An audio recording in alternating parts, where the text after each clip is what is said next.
much more. Wild stories you've not heard before. Echoes through the air they roar.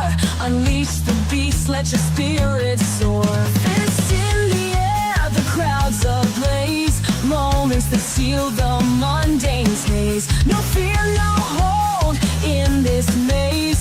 Reach the peak of these wild days. It lives, Friday night lives. You die, but Friday night lives. Hosted by Dead Pit Radio. Stuntman Mark and Rebel Ralph. It lives, Friday night lives. You die, but Friday night lives. Hosted by Dead Pit Radio. Stuntman Mark and Rebel Ralph.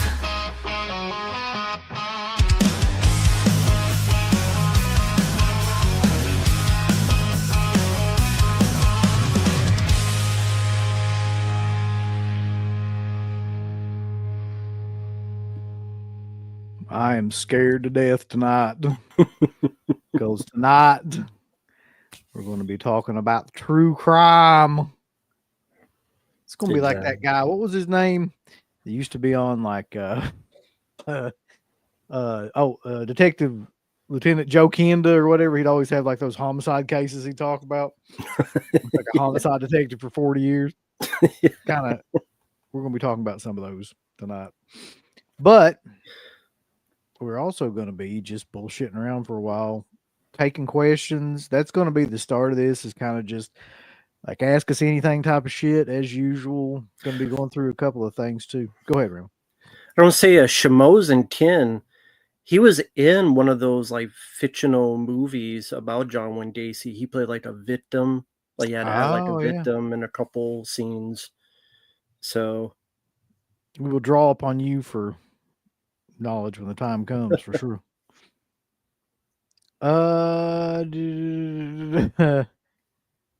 So other than that, though, there's a couple of news stories. There's a couple of things that got released too. I think you and I got our Rumpelstiltskin 4K, that's fucking crazy to say that, by the way.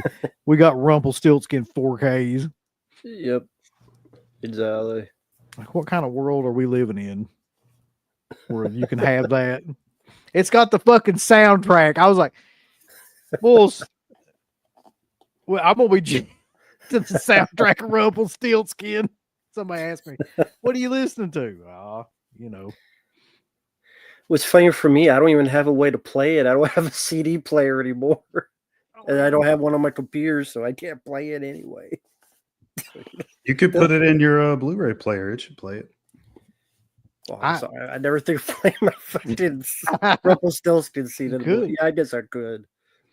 Here's what I don't understand, Rambo Mark, and I'll just tell you the truth. When I got this, I was really confused because it comes like this. It came like this, in the box, and then outside of it, they sent this, and I'm like, will this fucking fit in here? And like, I don't know how the hell Rambo got his in there, but like, there's no room unless you just fucking, I don't even know.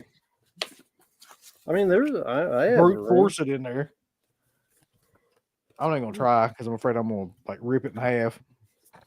But like, why not just fucking include it inside? Why'd they have it like on the outside? Like it comes like this, but this is like on top of it. Looks like that. That's very weird. But no, I have not seen it yet. I've just been too busy. But nice that I got here safely. So don't know if there's any problems or. By the way, as a side note to this, like I like this movie better than Leprechaun. Same. I really do, and I don't know why. I think it's actually the acting in it's horrible for one thing, but in a great way. But the guy that plays Rumpelstiltskin, I like him better than like that Leprechaun character. I think it's a more fun character. I think it was like kind of more of what Leprechaun was trying to do, but like didn't do as well. Yeah, fuck it's me when he goes off the cliff. Yeah. Yeah, I do think it's a bit more genuinely funny and has a bit of an action vibe, has a little bit like a Terminator vibe, because it's just them going after this baby while Terminator is going after a woman who's ready to get pregnant. So it's a little bit of a chase movie type of thing, a little bit of action scene. So shit. Well, this should be interesting. I'm not gonna rip out this big case. I mean, I guess this, because I don't really like this. He just got it. Jesus. What is that part? Oh, that's the slip. That's a slip cover, yeah. I actually like this cover better anyway. This kind of looks ugly. And that way your book will actually fit properly too, if you don't have the slip cover. I mean, idea what I was going for is the Grimm fairy tale, but this looks ugly anyway, so I don't want the shit anyway. So yeah, there you go. I mean, that's dedication, really, because he just got that. So yeah, and it does make you fit better. So yeah, you're right. Actually fits a lot smoother. Yep. I think it actually looks better than with this. I think this is an ugly slipcover, but I actually like that better.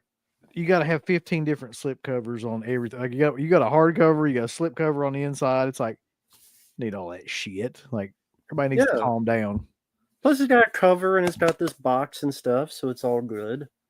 And I actually think this cover looked better than this. So thanks, you actually saved me something. So and I got money for it. Yeah. Big thanks as always. Eerie Guts always starts off these shows with like you having to rip some shit up or like destroy something with a hammer or pliers and that. Well, that was special because that was 100. So yeah. So that was special. So thank you.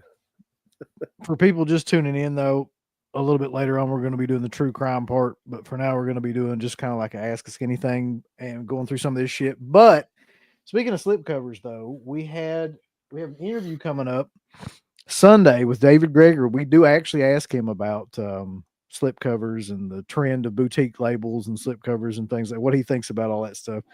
Cool. And what he thinks about Vinegar Syndrome too. So, and basically all the boutique labels, it's actually like a pretty funny interview. Everything that anybody asks us to do is covered in there. So you'll just have to watch to see what that means. But like people had very specific requests for what, because we've given him a lot of shit, let's be honest, over the years. And there's a lot of stuff that we talked about over the years, including like the Four Flies on Gray Velvet thing, the Cruel Jaws thing, the opera thing. We talk about all that. We bring all that up. My fucking dick demon. Just watch the interview and you will see. Oh, Cardi. Yeah, you got to watch the interview, but I think you'll be incredibly happy when you see it. And his response to that is one of the best things ever. Nice. Yeah. Any scoops? You don't have to say what they are, but any scoops? Yeah, there's 2 scoops at least, and I'm not kidding. So at least 2 scoops. That's why you definitely gotta watch it. 10 scoops. And more scoops coming at the end of February because we were talking to Felsher, and he is going to be giving out more scoops for real by the end of February. So there'll be a lot more stuff we can talk about. Carson Grover has a super chat. He says, "Do you gentlemen have a Disney live action remake that offends you?" All of them are horseshit. It's funny you asked that. Thank you, Carson. The reason he says that is because I showed these two right before the stream about the new Snow White. It's pretty funny chat song someone made. Yeah. A live action remake of Disney that offends me. I mean, they all offend me, like really. Just the idea behind a lot of them. That Little Mermaid shit was awful. I didn't see that. Yeah. The what was the other one too? With had fucking the Lion King one where it's Lion a live King action remake where everything's CG. So how much live action that is when it's all fucking CG anyway. So And I know I got requested that Mufasa, so I gotta see that sometime. That's gonna be fun to see a story where we know the fucking ending too. Who gives a shit? But Right. I think all of them. I can't think of one of them where I was like, yeah, this is good. This is killer. Yeah, they're all bad. I mean, I avoid it. Like, I don't even give a fuck. I just don't care. yeah, I mean Disney live action. I can't think of one. A kids film that's a live action remake. Well, a remake, Mighty Joe Young. That wasn't Disney, I don't think, but that was a fun one with Bill Paxton back in the '90s. Rick Baker effects, but Disney. Yeah, the Lion King remake was awful. Beauty and the Beast remake was awful. I didn't see Jungle. God, I forgot about the Beauty and the Beast one. A lot of people did. Yeah. Was The Little Mermaid that bad? So you saw Little Mermaid? You said. No, saw? I didn't see it. It was just through. I didn't know if watching the kids wanted it. They did, yeah. So that, Mm. I mean, through the process of like seeing it on a completely legal streaming service that I have, like, and then watching it, like. Oh, you didn't watch it with them? I mean, I sat there and kind of like disassociated and thought about my past and like thought about movies and Had an out of body experience. yeah. Thought about regrets I had over the past 30 years. But Yeah. I mean, sometimes you just got to do that when you're like watching movies with your kids. You just got to just fucking zone out.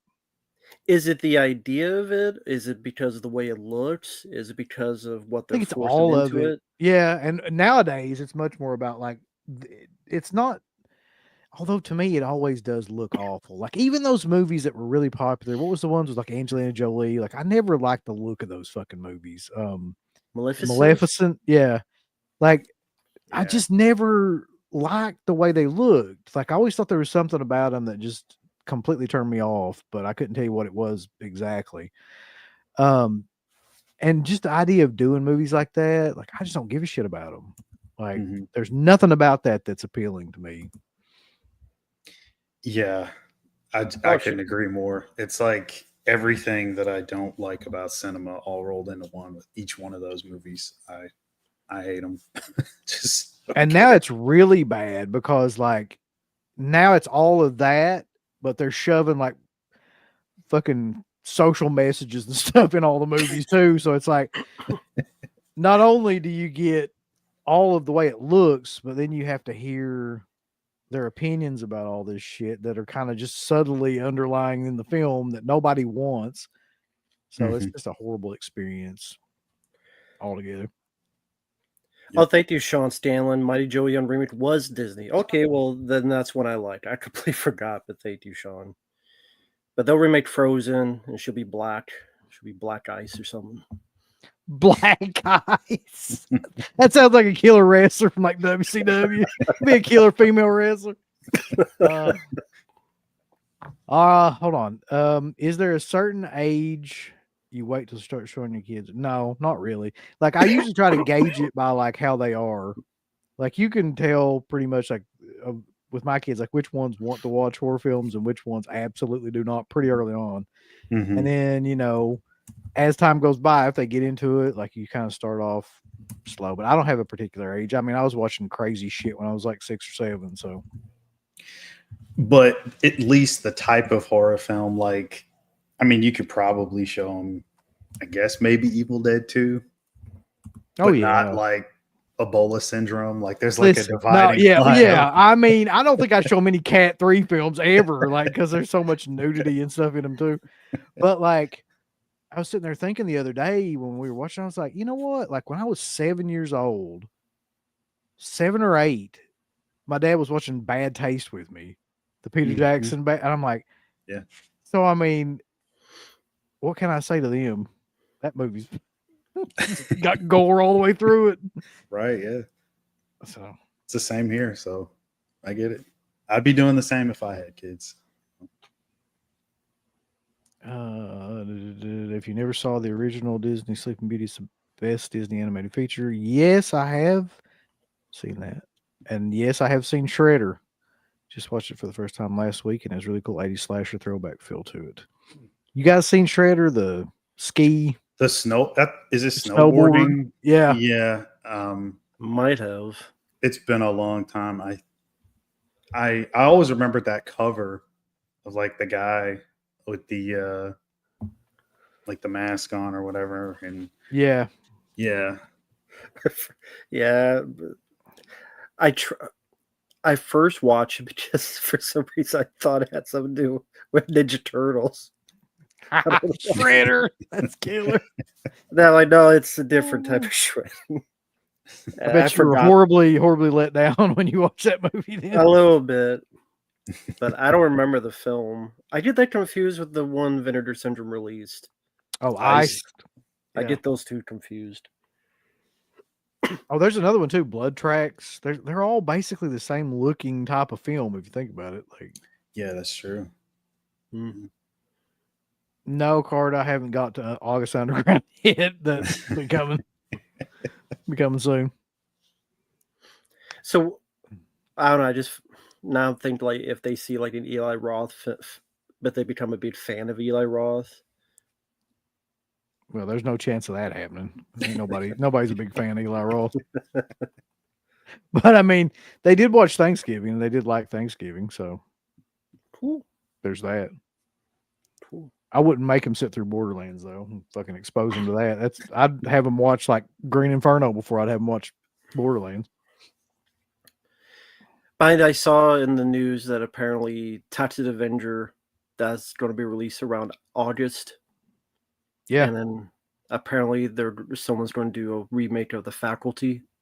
Crazy enough, but both those things are true. Yeah. Yeah. I've also saw today too that and I was like, I was looking at it and I was like, I don't think I give a shit. But they just announced that God damn, I'm blanking on the guy's name for Scream, the new Scream movie. Matthew Lillard. Matthew Lillard's going to be in it, yeah. And Scott Foley. And I'm just like, people are like, who the fuck is Scott Foley? He was the killer in Scream 3. Oh, the director. Yeah, yeah. Her brother, Sydney's brother. Yeah. Everyone's favorite fucking killer. Yeah. Yes, Midnight's Edge, Faculty is a remake of Bystanders, but they don't give a fuck. Just remake every 90s movie. Every time. Mm-hmm. Super chat from Rapid. Thank you. Kirby 3. After John Carter commercially bombed that movie, man, what in the hell were they thinking with that? I'm not surprised Disney nowadays are beyond desperation. Well, you think that's bad. The Marvels lost like $300 million, close to that. Yep. At least like 200 million, probably. Yeah. The thing with John Carter, I mean, thank you, Rapper Kirby. That was a story from before Star Wars, before all that. And the thing is, every other movie ripped that off or took inspiration or took the ideas. And it was called John Carter of Mars. So just calling it John Carter seems like a biopic or some fucking guy, some senator or something. Yeah. It's like, what's that one movie with the basket, Antoine Fisher or whatever? Like it sounds like something like that. Yeah. So by the time John Carter comes out, it feels like every other movie you've seen because it is a source material that people stole from. So it was too late. And then it was stupid to not have the Mars part of the title. And also the lead guy, Taylor Kish, he was not a star. They put him in a battleship, I think. Mm-hmm.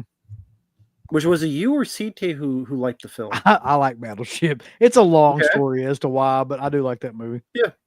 I just wanted to remember. Nothing wrong with that. Favorite and least favorite Sidney Lumet movies. My favorite is going to be Network. Of course. And I don't know if I have a least favorite. So the guy did Serpico, he did Dog Day Afternoon, and he did Network. I know those. Mm-hmm. There's probably a lot I haven't seen though. That one's the one that always stood out the most. Dog Day Afternoon. Yeah. Trying to think of the other ones. My favorites would be 12 Angry Men, Yeah, that one. and I actually like Find Me Guilty. That's actually a good Vin Diesel movie because he acts. That's hard to believe. My least favorite is he did one called Family Business. Oh, is that the one with Dustin Hoffman and Sean Connery? Yeah, Matthew Broderick. Movie. Yeah, it's an awful movie. You're right. Yeah, with that cast, should have been a lot better with that cast. Yeah. Okay. I guess this is directed towards you, Mark. Will you be seeing the Terminator live in Chicago on February 22nd? Hadn't planned on it. Maybe. It's a very specific question. He's gonna meet you there and kill your ass or something. What's the 22nd? Let me see. It's a Saturday, maybe. Gotta do now, you pussy. Got to do it now. There's also an edition, Takashi Miike's edition remake coming up. I mean, not needed, but I was gonna say why. I don't know, but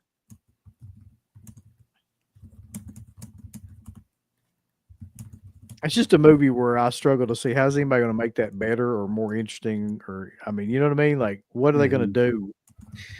They'll slap some crappy actors in it, or even if they are name actors, nobody's going to care. They're going to try to sell it as like an original thing. Audiences might be duped into going to see it, and you know how it goes. I mean, it's the Hollywood cycle, never ends. So let's see. Bobby's got a super chat. Tomorrow we will be there for the start of trying the 9 weeks of The Rock's Cheat Day Challenge. Only if it means The Rock retires forever. If he quits making movies, that'd be fine. If he keeps, I don't know, pissing in bottles and making things late and fucking make these shitty films like that Christmas one that was awful, then no, I ain't going to do shit. I'm going to go to a fast food place. I'm going to tell people I've never been there before. He's done that a bunch of times too. And then that's where I'm going to say, I've never been here before. I'll just make it like a weekly thing. I've never been here before. I've never been to McDonald's I don't understand why he does that, man. That is one of those things where it's like, why would you does he just forget where he's been, or is he just purposely trying to like make it like I'm just a regular fucking guy? Look here. Like, blah, blah, blah. Yeah. It's that like Steve Buscemi meme where he's like trying to be the kid hey kid. Oh yeah. What do you have against him pissing in bottles? You don't like him making jankum or what? If he was honest about it, It's Mark's gimmick, bulls. You don't fucking do it. If you're that goddamn rich, you could find a bathroom and leave your piss like normal people. Goddamn, you don't need to put in bottles. Fuck's sake. Let's see. Sean's got a super chat. He says, I've already asked Matt this, but have any of you guys thoughts on Hitchcock movies? Yeah. Frenzy is one I always thought was pretty underrated. Of course, Psycho is the classic, but everybody talks about that one. I grew up on The Birds. That's a favorite. I mean, there's so many. I like a lot of his stuff. I mean, I got a couple of those collection sets. So. I like a lot of the Jimmy Stewart stuff that he did, like the Rear Window, Vertigo. I love those two movies. I think those are both great, and of course, Psycho and The Birds and like all that stuff. But to me, like those two are probably my favorite movies that he did outside of Psycho. I just think that was kind of him at the height of what he was doing, especially with cinematography wise. Yeah, I thought Saboteur is a pretty good one in my opinion. That's a good one too. Al Pacino. So it just says Al Pacino. All right. The context for that, I can tell you. I mean, Al Cappuccino, Duncaccino. You want Duncaccino? Duncaccino, yeah. Oh God, yeah, this is one we got to talk about. I'm glad somebody brought this up. So there's a whole bunch of crap about this movie too. So apparently, the guy, what's his name, Anthony Mackie. Mackie, was doing a press conference over in England, I think, or somewhere overseas, and he was like asked what Captain America meant to him or something like that, and he said something to the effect of, "Well, like it's not really about America," or he doesn't like. He said something like, it was just really derogatory towards America, basically. And then he kind of backtracked and was trying to because he could tell, I guess, that he screwed up, and he was trying to backtrack by saying a bunch of stuff.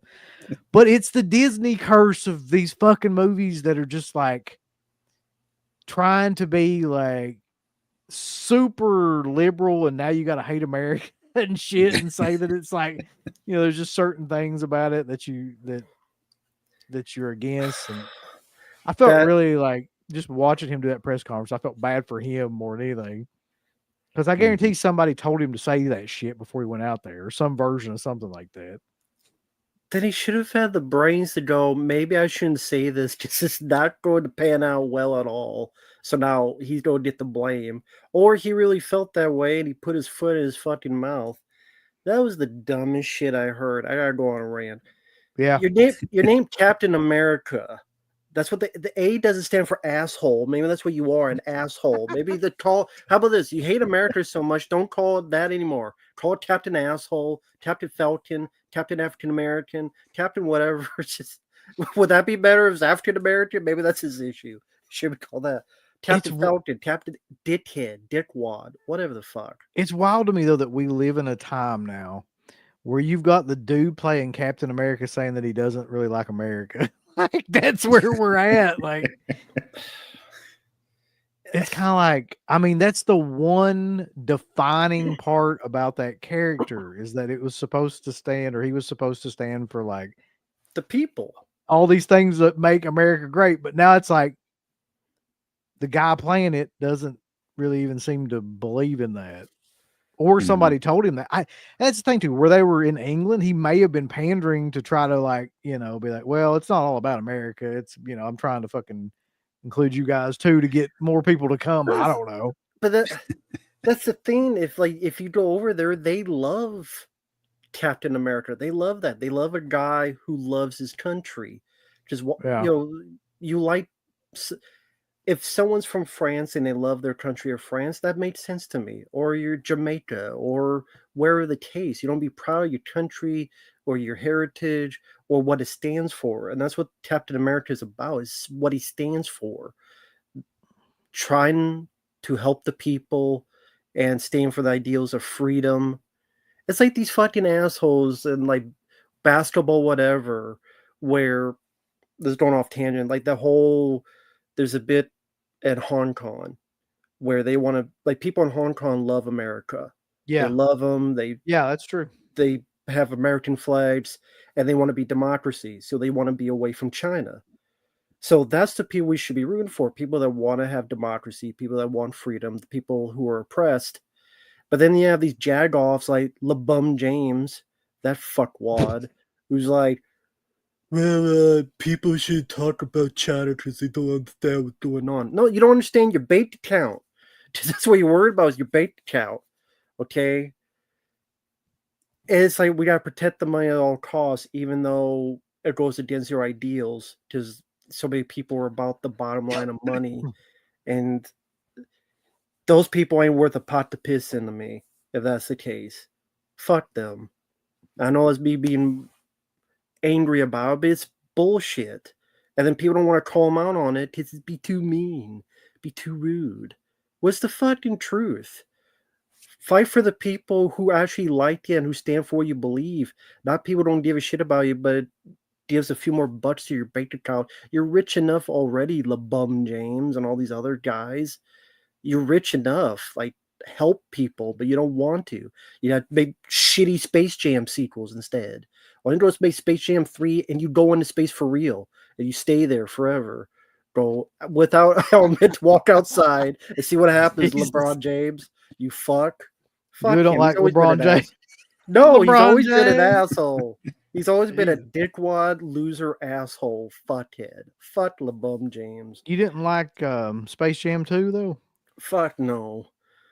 Space Jam 1, I could watch. I know it's an advertisement, but it was a fun one with a good soundtrack, damn it.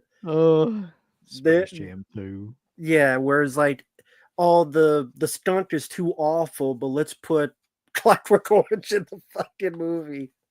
The stunt is too bad. Yeah, I remember that when they took him out because of the. That's where. Listen, I honestly think Bill McDowell's character. there was a period of time there where I really do think, and this was probably 3 or 4 years ago. 3 or 4 years ago, I think was probably like one of the darkest times for shit like that in movies, where everything was just fucking like an agenda, and everything was getting taken out and censored and stuff like that, and everybody was woke, and I think that's really kind of died or in the active process of dying now. I hope so. Yeah, I feel like that people are just kind of over all that shit at this point. Like they realize like the backlash is kind of catching up to it. And I was hoping it would catch up to it a long time before now, but it's like, dude, nobody asked for any of that. Like nobody thought that taking like Pepe Le Pew out of a fucking movie was going to do anything. Like nobody was asking for these movies to be censored. It just was like some stupid woke shit that Hollywood was doing at that time. And it's still kind of doing. I don't know if this is the case, but someone mentioned like the 4K or like Crocodile Dundee had scenes taken out. Someone mentioned probably because there's the trans. Remember the trans scene in the fucking bar? I guarantee that's the fucking scene they're talking about. Probably, yeah. Yep. I would stake my life on it. That's one of the scenes that got taken out. Yep. But anyway, I wanted to get like an exact quote of what he said. Anthony Mackie said when he was doing the press conference. Here's what he says. Captain America represents a lot of different things, and I don't think the term, America should be one of those representations. He says it's about a man who keeps his word, who has honor, dignity, and integrity, someone who is trustworthy and dependable. So yeah, not America. Fuck that shit. What do you feel about that, Mark? That kind of stuff. Like Anthony Mackie. I don't understand it. I mean, like, it just seems like he was probably made that character for an agenda purpose because of his skin color. Like, I don't even really see why they made him the character when you have Sebastian Stan right there. Like, I always thought that was going to be the idea, that they were going to make him the character. He's too white.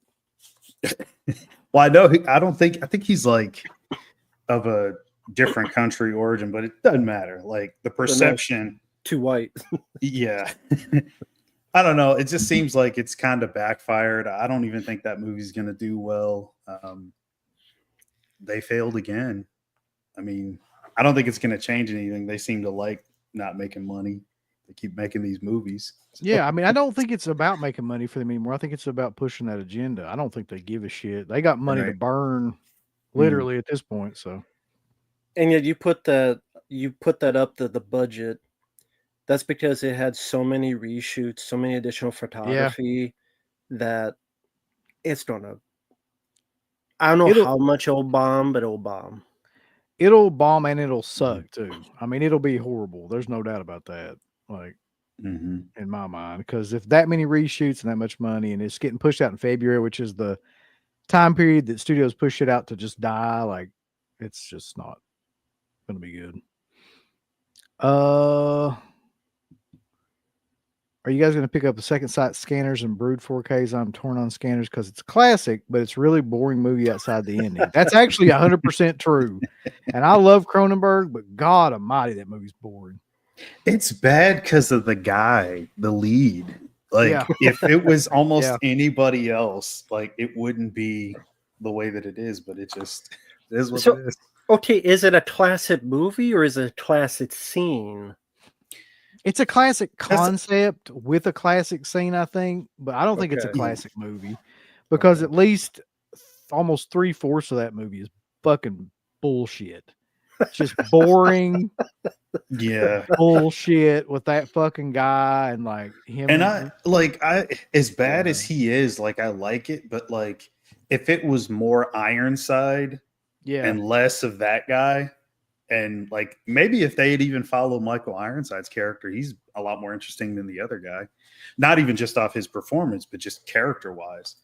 So I mean, Yeah. I still like the movie, but yeah, I don't know. I might have to stick with the Blu-ray. I don't know. But the Brood, yeah, I love that. I'll probably get the 4K for sure. I will say there's a movie that came out. I'm pretty sure it came out before this called The Fury that was directed by Brian De Palma. It's a lot better movie. It's the same subject matter, really, but it's a lot better in all ways, especially the end. Yeah. I'll stick with Standard Cop. I forgot about Scanner Cop. Yeah. That's your type of shit though, Rambo. Like that's that's the action like version of that. Yeah. Exactly. And a better actor than that lead. Let's see. The Rock. A lot of people are talking about The Rock. So here's a good question. Where did it go wrong? When he started acting. Great answer. It's an easy answer. I mean, yeah, I don't like I said, I don't like any of his movies, so I couldn't tell you like that where it went right, really. I didn't mind some of his early films. I can watch The Rundown, Race to Witch Mountain, some of those. I would say it's around the time he did the Jumanji sequels, and they made so much money. So then they plugged him in like every other movie. So Skyscraper, the Jungle Cruise, what was that one? Where the big monsters, Rampage, like every other movie he was in, San Andreas, where there's just generic, forgettable. You see it once, you forget it by tomorrow. Over budgeted CGI abominations like the Jumanji sequels. And he just played it so safe. And he's also, the more he talks, the more fake people found out he was. And the more full of shit people found out he was. Like anytime he posts something, anytime he now comes back for WWE, want to say WWE, you just see how much more fake and phony he is. And again, like the all the drama about being late for films, the piss and bottle stuff, which is funny, but it's so stupid for a guy that has that much money. Lying about where you eat. Line about, oh, he eats this many calories per day, which is like almost impossible. It just, even when he was on Joe Rogan, he told stories that other people go, well, that's bullshit, or that's not true, or is he just wrong, or he just making it up, or he just, I'm not saying he's becoming like Hulk Hogan, but if he doesn't watch himself, I was getting ready to say he's got the Hulk Hogan syndrome thing going. Yeah. He's almost going down that path. He doesn't watch himself. He already has go away heat from the public. Something happens to people, I think, when they get too famous. I think that something like just short circuits in their fucking brain, and like they either become just extremely disconnected to like what's going on outside of like the few people that they're around, or they're just, I don't know, like they're just fucking aliens almost. Like they just like not real people. They just feel like they can say whatever the fuck they want, and like, you know, people are going to accept it at face value. I don't know why that happens, but you'll notice anybody that gets really super famous loses their shit at some point in time. So Stanley Kubrick tried to warn us, and we didn't listen. So a bunch of people are talking that I don't know anything about Hong Kong and making fun of the fact that I said that earlier. You didn't know Uncle Bill has a vacation home in Hong Kong. Uncle Bill says that's true. Like he travels to Hong Kong a lot. Listen, motherfuckers, I ain't been to the sun, but I can read facts about it. God damn. Like I can read. Like, God damn. Do I have to personally go everywhere that I would know anything about? Anyway. What's funny, they didn't come after me, who said more about it. No, come after me. How about you go get fucking doused in shit, and then you can do a cartwheel in it, slip on your own shit and fall right head first into it. Well, we got a super chat here from Carter that says, "Why?" This is a great question. Why is the nun from Ken Russell's The Devils in Space Jam 2? This is true, by the way. Was it? Yes. I've heard this multiple times. I swear to God, I think it's some sort of weird Eyes Wide Shut kind of shit going on. Could be. I don't know. Well, it's funny because like the big part of the plot is the Looney Tunes going to worlds like Mad Max and Matrix, which are R-rated, which is about people getting shot to hell and blown up. But Looney Tunes, hey, we're here. Everything's fine.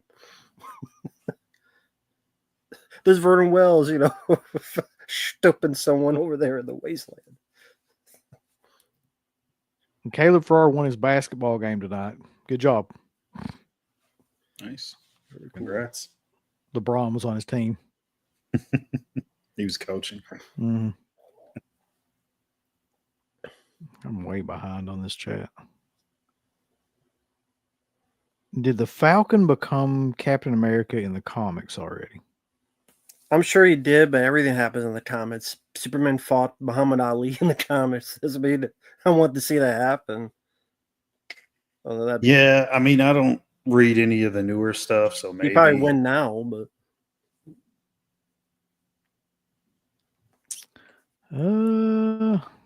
he wouldn't fight now because he's dead. But people fight.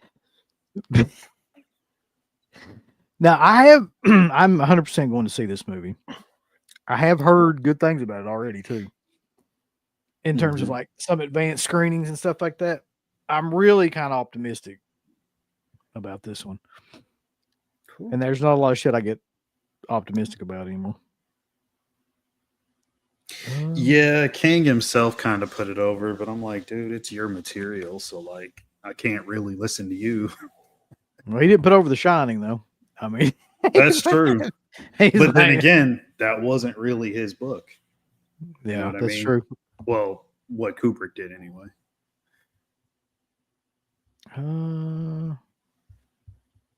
Yeah, Cena is kind of, especially now for some reason, he's very awkward and kind of corporate. Mm.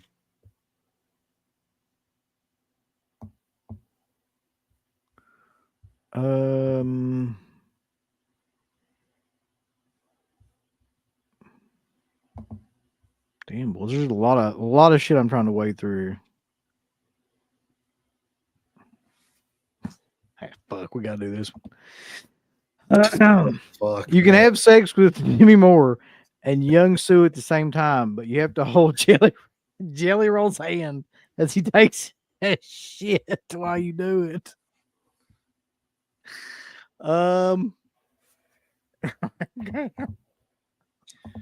I'm not answering that. Like, I don't know. I bet he thinks of these throughout the entire week because that's great. Yeah. I don't know. I ain't doing that. So that is fucked up. Yes, David Gregory, the owner of Seven Films, is going to be on Deadpit on Sunday night at 10 p.m. And if you got your ass in here earlier, you'd realize I already announced that, but you didn't.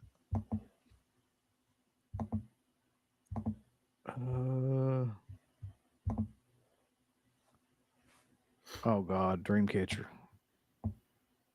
We could do a whole show on Dreamcatcher and just break down that whole fucking movie. Yeah. Hey, it's a crime and shame. Fuck you, cocksucker. About that. Fuck you, asshole. What I'm just yelling at that guy. It's a crime and shame. I said, fuck him, cocksucker. Wait a minute. I must miss this guy. Oh, wait.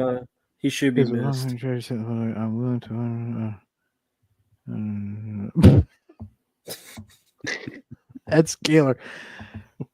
I can't delete him because he's on your shit. So somebody. Yeah. Okay. I just wanted to say I that. just really fucking. So the Asian guy from Hellraiser's back. He wants us to know you shit on China, choppy choppy your pee pee. So it's good to have you back, Asian guy from Hellraiser.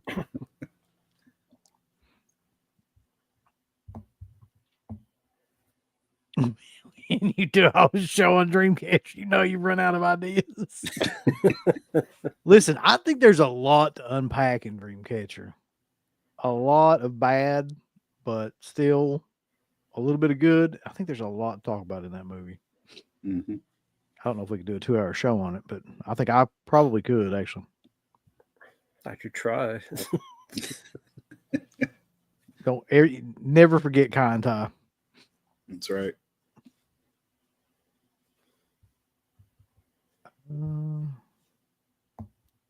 Let's see here. Yeah. Final Destination 6, Bulls. Who's excited? I mean, No. I don't think anybody really is. Sad.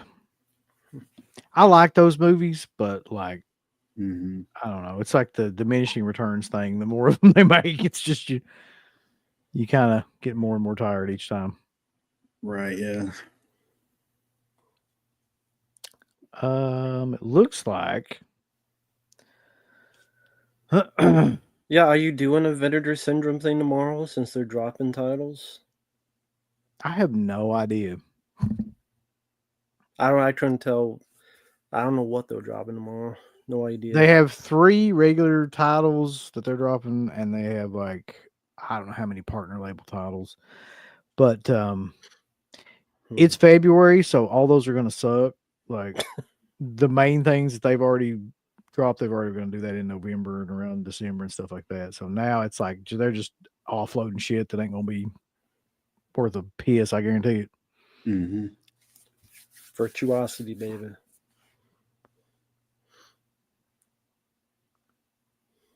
Yeah. Yeah,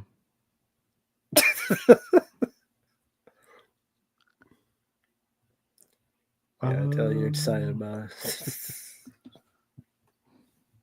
Y'all think the Zodiac killer was more than one guy? Mark's gonna break it down. I'd say no. Should this be the point where we transition?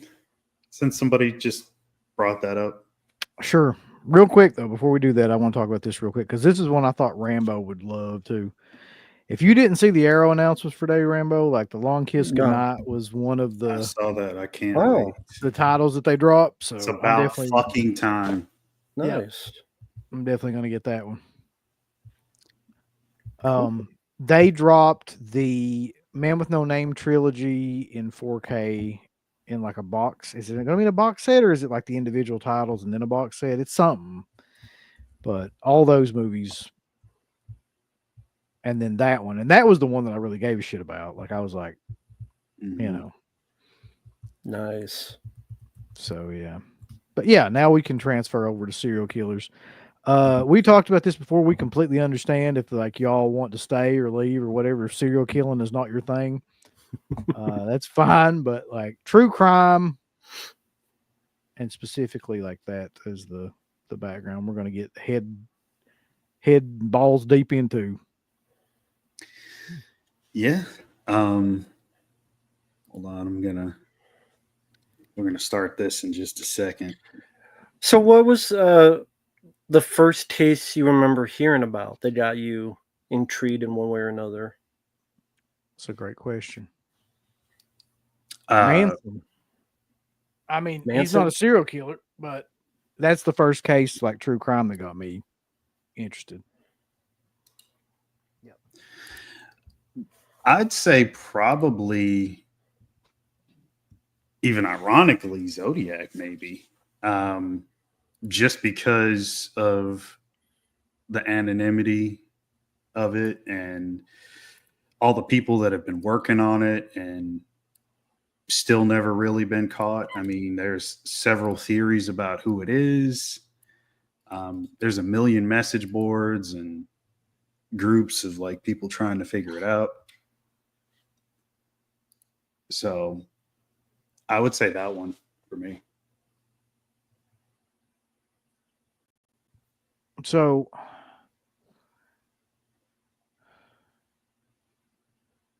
I think that, like, I don't know if you want to do how you want to do this, Mark, but I mean, there's like an iceberg basically where you've got like your most well-known serial killers, and probably the one that still to this day gets the most kind of like recognition is the Zodiac, because it's still unsolved.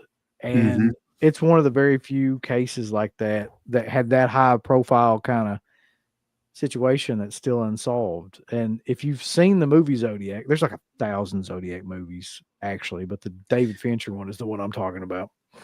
Yeah. Um, So he's also one of the few serial killers that actually had like a costume and a mask. There's a couple of very others. bizarre, yeah. There's a couple of others that did that too, but he's also infamously known for taunting the police and sending letters to the newspapers with those ciphers, and sending pieces of clothing from one of the murders even to further prove that it's him. And he had a short span of like his killing spree was, I guess, 6 years. So it was 68 to 74. Yeah.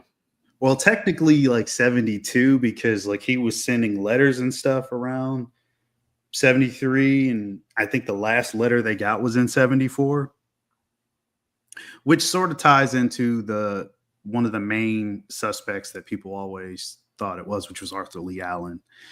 And he went to prison in 74. And I remember the police saying like either he's dead or he's in jail. And there's a whole ton of other, like, there's like a mountain of evidence that like, I think it's him, me personally. I mean, you've seen the Zodiac thing that they did on Netflix recently, right, UB? Yes. Yeah. Would you say that it's more than likely him? Yes. I think that's really the only thing that makes sense. And the sad thing about it is, like, we'll never really fucking know who it is, but like based on like everything that there is to know, that probably is him, yeah. Yeah. They're trying to get like DNA from some of the stamps, and they said it is possible. They just really need a concrete full profile, DNA profile from it. And if they get that, then they can link it to like the Ancestry website, which that's how they caught the Golden State Killer. That's how they caught him, yeah. Yeah. And then I think in the documentary they had like this knife or something that was given to one of the guys who knew Arthur Lee Allen, and it has like what looks like dried blood. So they were saying like, hey, let's test it. Those results have not been released yet. I don't know if they've gotten them or how that's all worked out, but I know one of the surviving victims ID'd Arthur Lee Allen as the shooter. Now this was before he wore the costume. I think this was like on the second murder or something like that. See, the thing with Allen too is he's got a whole bunch of strikes going against him. Number one, he's a former school teacher. That's not a good sign. Number two, he was a sex offender. That's also not a good sign. And he was like one of the only people that was ever like kind of eyewitness identified as possibly being like who it was. In terms of like a credible eyewitness, there's been over, I don't know how many people have said like it's this person or that person or something like that, but like, yeah. But what was it about that too, though, Mark, where it said they had evidence at one point in time, but like I don't remember what kind of evidence it was exactly, but it turned out to be negative. I don't know if it was it blood evidence or something like that, or they said that his handwriting wasn't close enough to it. It's Okay. that it's possible, but it wasn't an exact match. And there's been other suspects because they did get a print off of so he kills the cab driver Right. which is like one of his last known victims anyway. And his print, it didn't match. So they're like, well, maybe it's not him. But I mean, it's a cab. So I'm like, that could be anybody's fucking print. You know what I mean? Like, it's, Yep. to me, that's not concrete enough. I'd say the DNA thing is the only way you actually like get for sure full proof. Like, it's always the DNA, you know? It is all. It ultimately always comes down to like forensic evidence. Yeah. Mm-hmm. I think that that case is like the most fascinating still, just because it's the mythology behind it. Like, here's a guy shows up in broad daylight in a fucking full on like tater sack suit with a Yeah. helmet, and or not a helmet, With a symbol, like a hood with a symbol on it. Yeah. Ties people up and kills them, and then just like disappears, and nobody can figure out who it is. And he basically he's the only one too, I think, that ever like did the whole thing with the cryptic kind of riddles, where he was sending these things that had to be deciphered to people, and like something about that makes it really interesting too. Like that you could figure out who he was if you just broke the code, to some of these. I think all but 2 ciphers have been cracked. I know the 340 cipher was never cracked.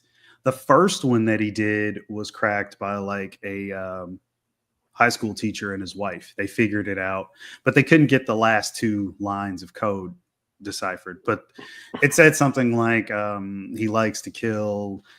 He'd rather kill people than like hunt animals because man is the most dangerous game or something. Yeah. It's fascinating just because there's so many suspects. And oh yeah, I just thought about something. Do you remember the fact that they actually had him and then they kind of let him go, but they didn't realize it? So when the cab driver gets shot, the description goes out that hey, it's a black guy that did it, and he's walking down the street away from the crime scene. The cops pull over the Zodiac killer. Well, not pull him over, but like stop him, and they question him. He said, yeah, it's a guy with a gun, and he ran that way. Well, like, dude, thanks, buddy. And they drive away. How many fucking times did they almost have Bundy? Or did have Bundy, and then he escaped? It's like, yeah. I mean, there's several guys, they had him, and then they let him go. Or they didn't do a good enough job with questioning or whatever, and then the guy kept on killing. It happened countless times. Let's transition to Bundy. Let's do the biggest ones first. Let's just transition over to Bundy real quick. Before we do, since we're on Zodiac, sure. Could we talk about the copycat Zodiac? Oh yeah, there was a couple, wasn't there? Like a couple of copycats. There was the guy. Shit, I'm trying to remember what the fuck his name was. Was there one in New York? Yeah, the New York Zodiac is like probably the most well-known one. And then there was one in Japan too. There was like several in different countries. Yeah, we can talk about the copycat. Yeah, so I think the New York one is probably the most interesting because this dude. Wait, I'm fucking slacking here, Mark. Hold on. I just realized that I needed to be sharing this. Oh, okay. Yeah. So for those people. We'll think that Japan took something from us. Glad we were to inspire them some serial killers. So this is the classic picture. Yeah. Of the sketch of the Zodiac killer. Yeah. Mm-hmm. The original Zodiac. That's me if I'm shaved. Fuck, it's fucking Rambo. It was me, Austin. It was me all along. It was me. And then this is Thank you. That is the New York Zodiac. Copycat, yeah. Herberto Cieda is his name. That's not Alan. that's the copycat killer. Yeah. Herberto, yeah, let's see if I can make this even bigger. It's like, nope, fuck you. Well, I tell you what I can do. kiss my ass. I can do this. So on his first murder that they found, well, no, the third murder, he left a note and it said, "This is the Zodiac. The 12 sign will die when the belts in heaven are seen." And I mean, it makes perfect sense to me. Yeah. So briefly, they thought like, "Holy shit, we got the San Francisco Zodiac is here." So this is 1990, by the way.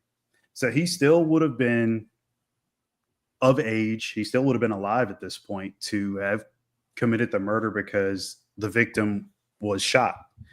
And anybody could use a damn gun. And yeah, I think it was through handwriting samples and communication with San Francisco. They traded information about all the Zodiac stuff that they had. And as they were going over the evidence, they're like, okay, well, at least it's not him, but we still have a maniac on our hands. This guy is clearly copycatting. Although his was more based on astrology. He would use some stuff that was from the original Zodiac. I know he copied the sign, like the crosshair symbol, which I'm sure everybody knows. Of course, that. Yeah. And then he would put marks like Scorpio, Gemini, Taurus, all that stuff. Go ahead. Go ahead. Now, I don't ask, did they ever find a motive as to why he's doing this? Was it just to get famous, or was there something else going on in his head? No, he just wanted to do something. He said he felt ignored and invisible, and this was something that he could do to gain notoriety. Pussy. Seems like a good guy. What a pussy. Oh, I've been adored. Boo-hoo. Get a fucking dog then, you fucking pussy. Get a dog, you prick bastard. You dickless pussy. What a bitch. He used homemade guns. So they were zip guns. So made out of wood and whatever else he could find and manipulate into being the shape of a gun. So quite a few people survived his attacks. And they also noticed differences in patterns. Like the original San Francisco Zodiac was doing couples like at Lover's Lane type of thing. Like he was killing them in cars. This guy was attacking people. He would hide in the shadows and sort of just jump out and shoot them and then run away. I know a few people he did ask them what their birthday was just at random. So he would know if like, oh, this person has the sign and all right, you're going to die basically. I know one chick, this was like after the first few killings, he decided to take a break for a while. He came back like after 2 years of being quiet and not sending any more letters. He started to switch up the MO and he started to do like stabbings and stuff as well as shooting. So he stabbed this one chick like 100 times. It was overkill. And he wanted to amass killings, like get like 4 bodies under his belt and then start talking to the police or the newspaper. And you'll see that. You'll see that pattern in a lot of these guys. Like BTK is another one where they stop for long periods of time, but like somehow or another they're drawn back into it. Like it's just, I think from the way that they've described it, the actual serial killers themselves is like, they always are looking for this high, this feeling that they get, and they think that each time they do it, it's going to give them this certain feeling, and it never does. But they think the next time it will. It's almost like addiction or something like that, to just drugs. Like you're going to get that perfect feeling at some point, and you never do. So you just keep searching for it. And in this case, it's you search through murder versus like heroin. I wish they would have done heroin. Maybe that would have just hurt themselves. So, but And you said 100 times. Yeah, this one chick that he got, and this was during his what he called his second phase. So in the second phase, he wanted to sort of up the ante and be more extravagant. You think after the 40th time, you'd be just tired? Just fucking tired. No, I mean he said the same thing. Yeah. He said what UB said. Like he said after the first few times, like he couldn't stop. He needed to get that feeling. No, I mean just like physically tired. Just Oh, I see what you Oh, mean. yeah. Yeah, 40, just like fuck. 41, 42. Really, Rambo? He's gonna be fucking like he's got I a don't think he cardio counted. thing. Maybe. I mean, that's maybe they'll put it's like I'm at 85. And a few more. You know? Like the other is like at 90. I need 10 more. It's just like after the 40th stab is just you just be tired, you know, and so bored or something. Just Yeah. maybe I need to rethink my life choices. Yeah. So they close in on him after a while. Rip slip covers instead. It's At least with pattern anyway. They figure out the pattern that he kills in 21-day cycles when there's certain star alignments in the sky or whatever. And the funniest thing about this, and it's all fucked up, but this is actually funny. The only reason that he got caught was because he got in a fight with his sister and was trying to fight her boyfriend. He accidentally shoots his sister in the butt, and she calls the cops on him. That's how he gets caught. Yeah, that's how he got caught. She calls the makes cops. sense. They have a shootout and a standoff because he had like 1 million guns in his apartment. And when they arrest him, they don't know that he's the New York Zodiac. They have no idea. And he said, "What about all my bombs?" And they were like, "What bombs?" They're like, "What are you talking about?" And he said he made a bunch of bombs because that's what Zodiac did. The original Zodiac threatened to use bombs to blow up a school bus full of kids. He was going to do the same thing, but he was going to use it in a movie theater because it would have been even more people that he would have killed. Yeah. Well, not now. He'd only kill about 3 or 4 now, but back then, probably. Well, yeah, exactly. There's nobody in the theater. So he just randomly asked, well, "What about my bombs?" Like he was that curious about it while being arrested. I picture this guy like Andrew Dice Clay for some reason. I picture him like from New York having that look. "What about my bombs, you fucks?" Oh, get the fucking bombs out. Yeah, but for reference though, too, like Mark, I want to mention like before too, like there's been a bunch of movies, like mainstream movies that have used the Zodiac as kind of like a trope. The biggest one probably being Dirty Harry, which is kind of like you can definitely tell that that's who Andrew Robinson's character is based off of. And you know, that is probably one of my favorite all-time movies, and he does an amazing job in that. But there's also that part where he hijacks a bus of kids and things like that. He doesn't have, I don't think he has explosives or anything, but he just hijacks the bus. But yeah, his character was definitely based around that. Mm-hmm. But yeah, he was caught, sentenced to 232 years. The defining thing that gave it away was he drew like a symbol on his confession about the fight with his sister. And they said kind of a dumbass move. Yeah, without that symbol, they wouldn't have tied him to the other crimes, and he probably would have been let go. As a matter of fact, he was caught before, and they let him go. This guy's a fucking idiot. So he's signing the shit, and he's like, just signs the symbol like out of habit, just like and he said he didn't mean to do that, but it just sort of came out, and he thought that because he got let go before, he got caught with a zip gun, and they found it to be inoperable, so they were like, "Oh well, let's just let him go." Yeah, and he said that was an omen that he couldn't be caught. So excuse my idiocy, what particular is a zip gun? Because I hear the term, but I've like never used one. Or so what is technically a zip gun? It's a homemade gun that you would put it together. So like just use bullets, or would you use something else? You could. Here's a movie reference. You remember the movie U.S. Marshals? If you've seen that, you know the thing that the guy uses on the plane. Oh, okay. That would be considered like a zip gun, like where you just put it together. A picture of one. Yeah, there's several different kinds. Didn't John Malkovich use one like In the Line of Fire? Yeah, that's what I was thinking. It's like that little gun that he put together and everything. So for those people that are curious, this is kind of like what zip guns look like. Okay. Improvised firearms.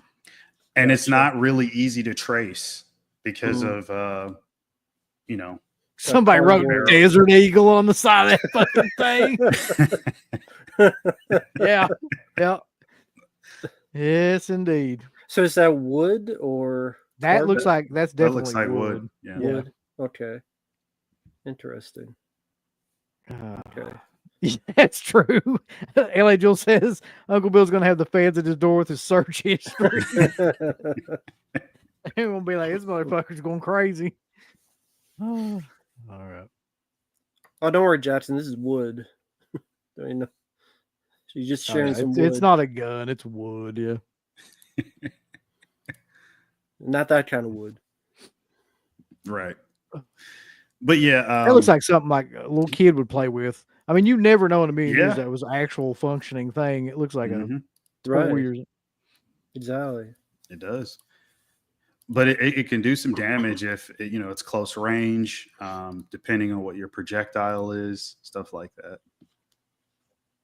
Uh-oh. Mark Gotcha. sending me another one. Oh shit. I figured since you mentioned, and we spent enough time on the New York Zodiac. I think. So one of the biggest just I mean, you want to talk about sociopath, psychopath, however you want to Mhm, say it. Dennis Rader, aka the BTK killer. Bind, torture, kill. mhm. Looks like Michael This Ironside. the thing that has always haunted me about this fucking guy is his kind of modus operandi was to sneak into somebody's house and just wait on them to come home.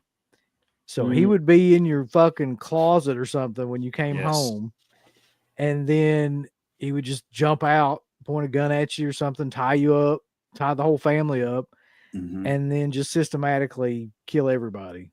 And that's just the idea that like, and he got a lot of this, this entrance and stuff like that by his job.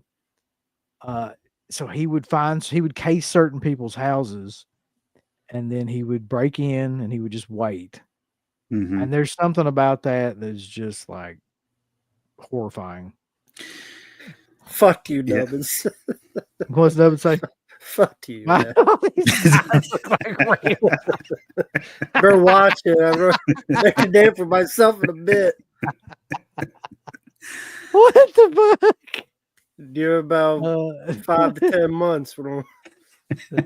I'll make you famous. Look, you Nubbins. I was like, what's he talking about? That makes sense. So he tied them up and then he didn't kill them immediately. Why was No. No. Well, I don't know if we can really get into that. that? But I can figure it Yeah. out. I mean, he was into bondage, and he liked to torture, I'll say.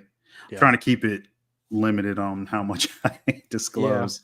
But that was kind of his whole thing. He liked bondage and torture. And then the kill aspect, I think, was just possibly to keep him from getting caught.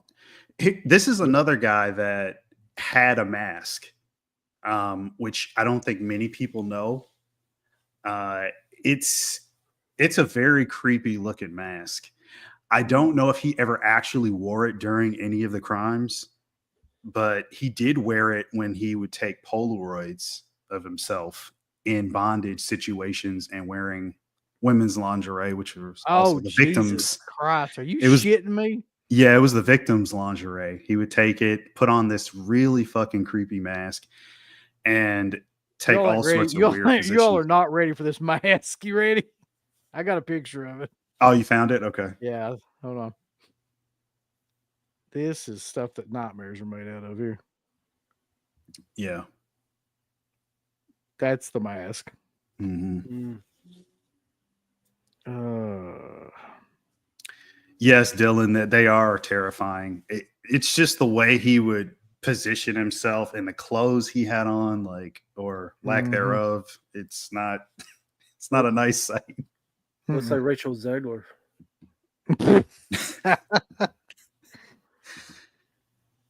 But yeah, so I don't know where you would put this guy in the pantheon of like in terms of like how he was to me like one of the worst, just because if you ever watched his court confession and stuff like that, like he absolutely did not care.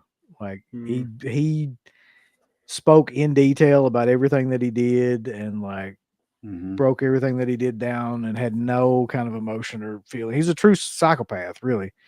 And you know, a lot of the things that he did, not to get too like graphic here, but they involved children. Especially the first series of murders, which was the Otero family. I mean, I don't know. How many people confirmed? Yeah. 10 victims confirmed. Yeah. And the first time he ever killed, he killed 4 people. He killed the entire family. It was the whole family, right? Yeah. And he was one who also sent letters too. That was another thing about Rader. And you mentioned that. Hold on, I just thought of something. Yeah. So I do remember from the crime doc, they mentioned that the very first letter he sent was in 1974. So he was probably following the Zodiac stuff, because the last letters from Zodiac were in 1974, and he sent his first one in, I think, January of 1974. So he was sort of picking up where Zodiac left off. He also gave himself a name, which was the BTK name. He had a couple of other ones, but the BTK one was the one that stuck. Yeah. And you're right about the family, though. I mean, that was really messed up. I can't say what he did, but it got him off, I'll just say. And not through doing anything physical to them. Just the act of seeing it and being there and being responsible for it. He really reveled in that. They interviewed this one kid who, well, he's not a kid now, he's an adult, but at the time he was a kid, and he was locked in the bathroom. And so he could see through like the keyhole, and he witnessed his mother being tortured and killed for hours and hours. And the kid grew up, this guy looked so disheveled, and I mean, he had been on all sorts of drugs. He's recovered now, which is good, but he's got like 27 different personalities. He's just all fucked up mentally, just from having witnessed what this guy did to his mother. And the kid, I mean, he was 5 years old. So I mean, I can't even imagine, you know, the terror that he was in, just seeing all this shit. So the letters that he wrote, though, Mark, I'm sitting here reading this. The second one, he says, this is one of the letters that he sent to a local Wichita television station. It said, "How many do I have to kill before I get a name in the paper or some national attention?" He enclosed another thing up with a poem that said, "Oh, death to Nancy," which I don't know what the hell that was all about, but like, yeah. So he was very similar of the fact that like a lot of times these people kill, but it's not enough to kill. They want recognition for it. And some of them get to the point where they want to get caught just so they'll get recognition for it. He was not one of those people. He was just incredibly stupid when it came to electronics and computers, which is what eventually gets him caught. Exactly. That's the funniest shit I've ever seen. Like, I know, man. Like asked the cops, that was the greatest. Is this going to get me caught? Like, well, of course they're not going to tell you the truth, dumbass. So after these murders, like, we got to talk about this, because this is the funniest part about this whole thing. If there is any, like, you know, silver lining or funny part to any of this shit, it's the way that Rader gets caught, because he had quit for years and years and years. He eluded capture for 30 years. Yeah. And then he comes back because, of course, like, he needs the attention, just like we were talking about, and he needs to be recognized for what he did. And so at some point he's communicating with the police in these letters, right? And how did they do it? Like, how did they get him to send it, Mark? I can't remember, but like, it was a floppy disk. It was a floppy disk, but what was the purpose of it? Like, what did it have on it that he wanted to send? I can't remember that part. It was something that would, like, I can't remember if it was something that would link him to it, or maybe it was a piece of evidence. I can't remember exactly what was on the damn floppy disk. I know they traced it back to his church because he was the president of like a Lutheran church. Right. And this guy, here's a guy who worked for ADT. He worked for ADT alarm systems, so he was in people's houses, installing alarm systems. So he knew all about that kind of stuff. So getting into a house was easy for him. Yeah. So whatever it was, though, it was some sort of evidence that they asked to like link to make sure it was the same guy. And he was like, well, I've got this. I can send it to you. What he didn't realize is that they could trace that disk to a certain computer. Mm-hmm. And that's what they did. So Crystal says a floppy disk where they traced it back to his church. Once they traced it back to his church, they were pretty much able to like figure out who it was. And that was it. Yep. But he asked the police, was the funny part, is like, you can't trace this, right? And they were like, no, just send it on. And he did. Fucking dumbass. Yeah, and when he was caught, he's like, why'd you guys lie to me? I thought we were having this discourse like this. Yeah. Yeah, he got pissed about that. Yeah. But BTK goes down as like one of the worst in my opinion. Mm-hmm. I mean, and maintained a family life, had a daughter. You can watch the video of his daughter getting married online where he's in the ceremony and looks like a normal, older age guy. I don't think he was as into community stuff as like, let's say, John Wayne Gacy, but he was definitely like a part of church and a part of the community, and like he wasn't hiding out or anything like an Ed Gein. Like that didn't happen. Like Rader was, should stick a flamethrower up his ass and pull the trigger. I mean, you'd really think that if you saw a lot of the shit that he did, Rambo. Oh, I believe it. Yeah, all these guys tipped every flamethrower up their ass, pull the trigger. Yeah, they didn't take it easy on him. I mean, he got 10 consecutive life sentences, so he'll die in there. Well, it should be 10 consecutive guys fuck him in the ass. That should be a sentence. You're gonna have to have 10 consecutive guys every day. Every day. Yeah. I sent you to 10 consecutive guys. Jeez. That would be fucking killer. I need a judge to say that with a serious face. I said, listen, based on the findings, we got to send you to 10 consecutive guys. So I'm sorry. For the rest of your life, 10 consecutive every day, guys, every day till the day you die. Fuck me. That'd be a fit punishment. That's not the first time I've heard that, which is funny. Oh, you've heard that many times. Not the consecutive thing, but just the fact that he needs to get grades. Yeah, of course. Yeah. So who we got next, Mark?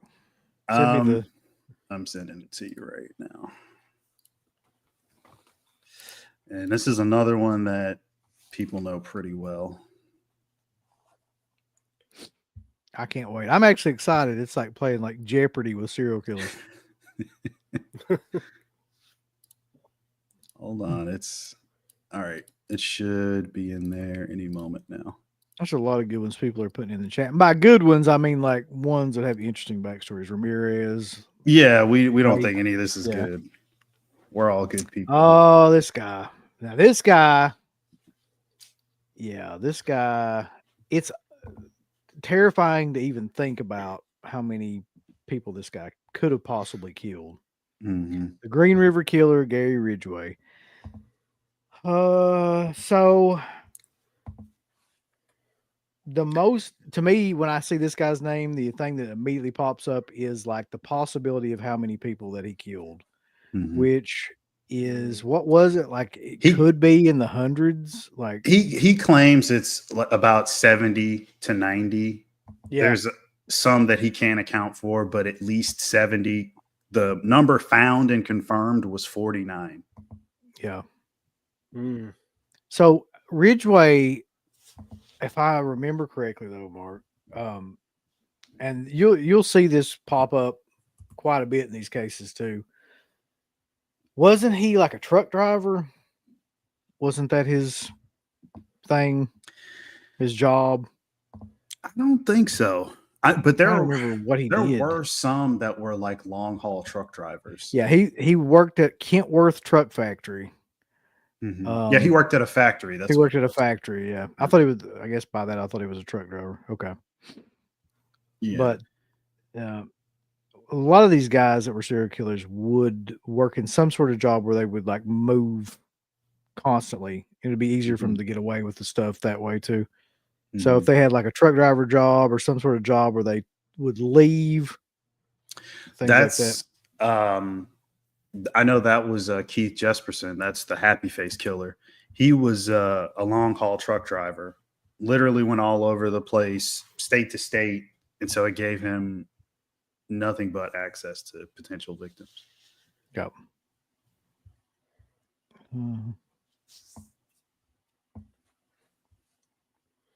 But I mean, with Ridgway, he said, this is a direct quote, that he wanted to be the best serial killer. God.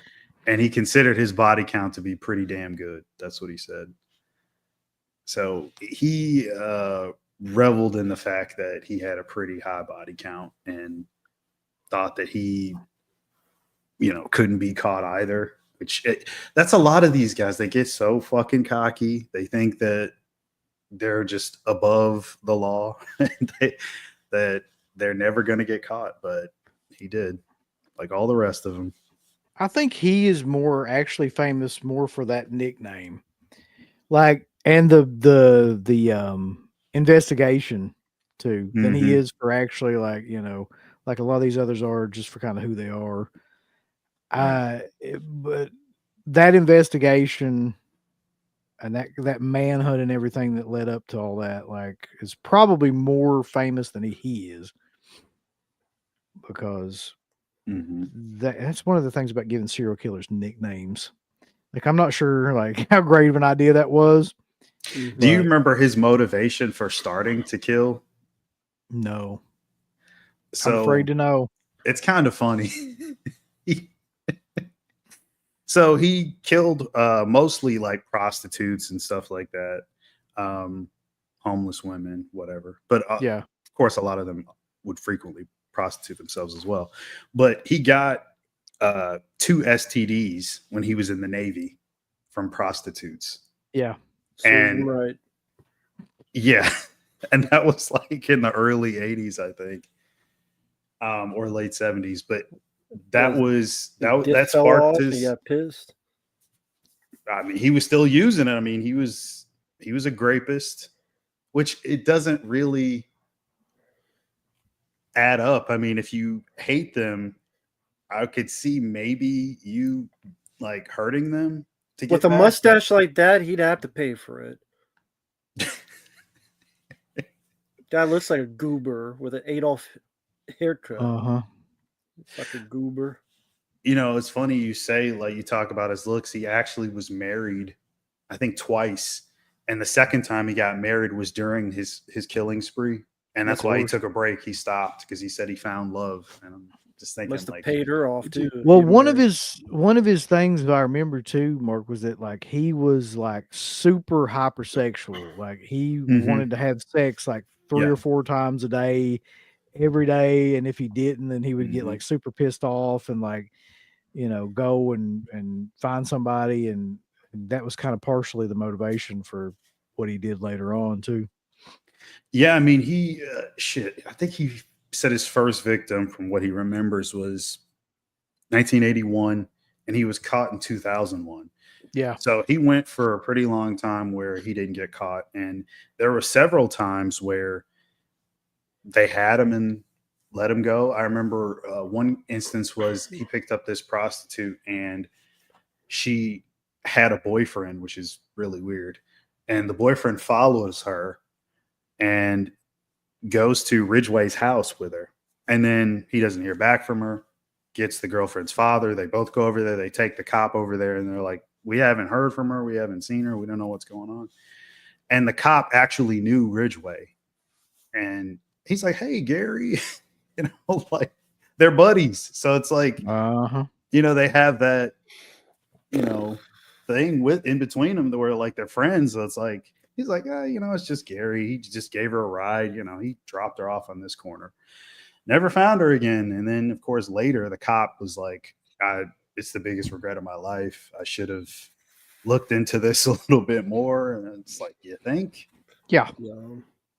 Well, one of the things that he was notorious for too, though, that kind of kept him from getting well, not from ever getting caught, but from not getting caught quicker, was he was actually smart in some ways where he would move a lot of the bodies to different states. Like he moved a lot of the ones to, I think, Oregon, and he would contaminate the crime scene too. Like he would steal shit from other people's garbages and stuff like that and put it around the bodies, and like, you know, to kind of like confuse the police if they ever found it, like as to like who it was and all this different stuff too.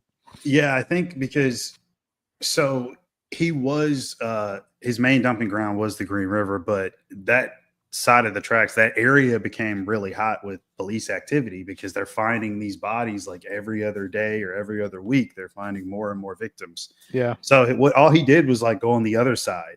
Yep. He's like, all right, I'm going to go over here and then I'm going to start putting them there. At least like Bundy had the common sense to fucking go to a different state. Like, you know, right. Yeah. Where it took him a little bit longer to figure out what was going on. Yeah. They searched Ridgway's house in like 87. The DNA was in its infancy, like so was all the technology and stuff. So they couldn't link him to anything, but they thought they had enough to where like maybe we should check this guy out again. They check him in 87, everything checked out, and he kept on doing it until he got caught in 2001. That's so crazy to me too. Yep. So yeah, his whole deal was grave strangulation and necrophilia as well. Yeah, that's another part too. Terrific. Yeah. So it says it says Ridgway was placed in solitary confinement at Washington State Penitentiary in January 2004. On May 2015, he was transferred to USP Florence High Security Federal Prison east of Canyon City, Colorado. Yeah. So he's still alive? That's a good question. I'm not sure. Hold on. I hope not. I'll say that.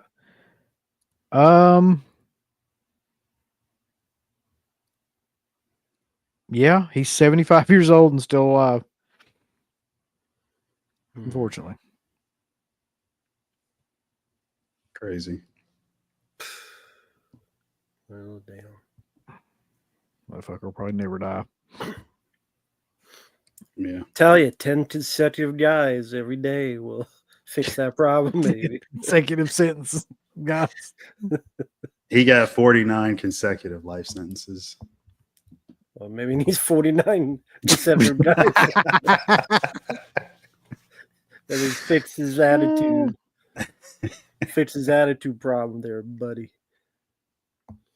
Do you remember too, Mark? I don't know where this is at nowadays, but back when I was really like into researching serial killers and things like that, like there was this theory that all serial killers shared like some common traits, like bedwetting and animal arson. torture and arson and things like that. And like I don't know where that's out nowadays with that, if they've proven or disproven any of that, but like I remember that was the big thing. I think. Yeah, that was the big thing. Like you could predict a lot of that kind of stuff through like what happened in childhood through those kind of features too. And it just so happens that he met, I think, at least 2 or 3 of those. Definitely the bedwetting one and possibly the animal torture one too. But yeah, he was one of the worst for sure. Yeah. In terms of like just the sheer number of people that he killed. So was this next guy, and he's actually got more bodies than Ridgway. Oh God, the freaking Grim Sleeper. Samuel Little. 93 confirmed deaths. That is insane. Yeah. Mhm. I got to be honest, I don't know as much about him. I don't know why. What is his kind of MO, Mark? Strangulation. So he said at the age of 5, he became excited by women's necks. And See, there's usually some weird shit like that, man. In a lot of these cases, like it'll be a certain body part or something that'll get connected with something that happened in their childhood, and then they'll fixate on it. Mhm. So it's feet for some of these guys, and it's like, fucking necks and something, and Yeah. then they'll just kind of obsessively think about that kind of stuff. Yeah, he said he wanted to kill, I think as young as 7 or 8 years old. He knew he wanted to kill even back then. So it was sort of a deep rooted problem with this dude. He was in and out of facilities and had a rap sheet like a mile long starting at the age of 13. Mm-hmm. Shows some files just needed to pull out instead. Idea birth these fucking Yeah. assholes. This is another guy who targeted prostitutes and Okay, you say 5 or 7. Is that because of a mental disorder? Or did something really happen between 0 and 5? Or was it some mental disorder that some people just have that makes you that early? I mean, I don't know if anybody at 5 years old is like being aroused by any gender. You know what I mean? Like being in a state of arousal at 5 years old is pretty off. Like there's something, I don't know what caused that, but that's just weird. You know what I mean? Yeah. Like, and the fact that he liked women's necks at that age, and then he wanted to kill when he was like 7 or 8, and then committing all the crimes, and then committing his first murder at 30 years old. Mm-hmm. So like it was like a slow but steady progression up the ladder of like eventually he was just going to get there. And he would get it like put in jail and then let out nonstop. He's got the classic kind of like telltale signs of what would become a serial killer. So at age of 16, he's convicted of breaking and entering. Mm-hmm. He's then convicted of driving under the influence, fraud, shoplifting, solicitation, armed robbery, aggravated assault, and rape. Mm-hmm. And we're talking about by the time he's like a juvenile, he's into that kind of stuff. So most of the time you'll see there's a pattern of like law breaking and deviant behavior at a young age, like teenager. And it'll be something too that's like almost violent, like, an armed robbery where like the person has a gun on them pointing it at you, to like some sort of like direct kind of stuff like that you'll see that a lot of serial killers were involved in at some point in time. Something that involves aggression and violence, to put it simply. Mm-hmm. He did study some criminal justice stuff, so he was aware of fingerprints and stuff like that. So he kind of had an idea of what he was doing or what he wanted to do and how to use it to help him grape and kill.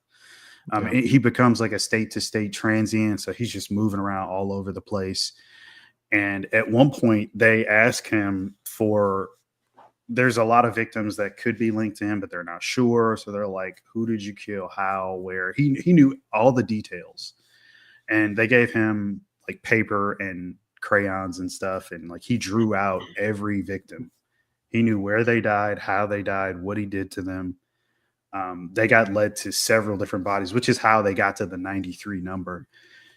He thinks there might have been some more, but I mean, 93 that's a lot. Like you're dedicating the majority of your life to killing. That's insane.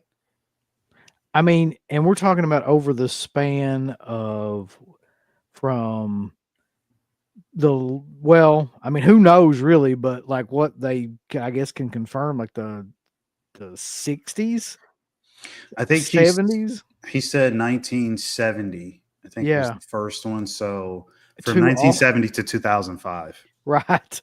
Like, so, I mean, nobody was in a hurry, apparently, on this guy.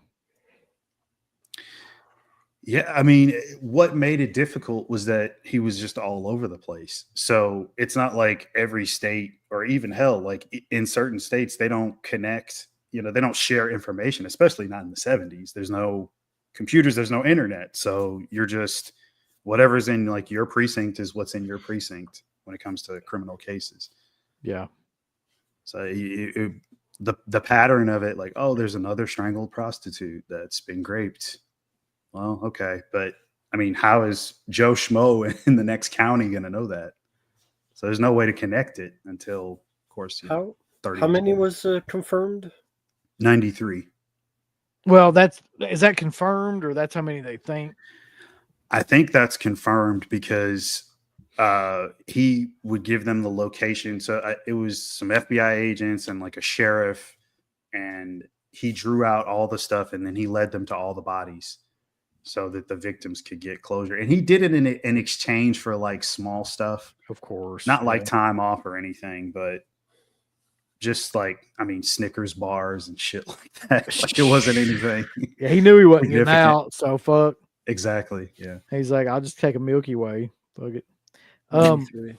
So Joe Berlinger actually did a 5-part series about this guy too, confronting a serial killer, which came out in 2021. Berlinger is probably most famous for the West Memphis 3 documentaries that he did, but we've had him on the show, and I've seen he does shit for Netflix constantly, still this day. Like he does the majority of their stuff. Yeah, documentaries on serial killers and things like that. Right. Mm-hmm. Okay. But yeah, last victim for him he was 65 years old. So I mean, he would have kept going if they didn't catch him in 2005. 93 consecutive guys sentenced. That'd be like, that's rough. That's like that chick that tried to break the 1,000 record or whatever. Oh man, Definitely break something in his ass. Yeah. After 1 week, he deserves it. 93 a week. There you go. Yeah, and I mean, he even looks pissed in his photo. Yeah, he doesn't look happy. He looks like Jankum. He took a lot of Jankum. Yeah. The next guy looks. I was going to say, we did get a few super chats. I didn't know if you wanted to wait. Oh yeah. We should get to those. Okay. So opinionated Jake says he can't wait until you review Flight Risk. Review it now. Don't delay. Haven't been requested. I haven't seen it, although people say Mark Wahlberg looks like me. So I don't know how I feel about that. What does that mean? I don't know. Shaved head and fucking psycho, I guess. We'll have to get that and watch it for sure now. Yeah. What do you guys think of Jim Jones? Oh, Lord.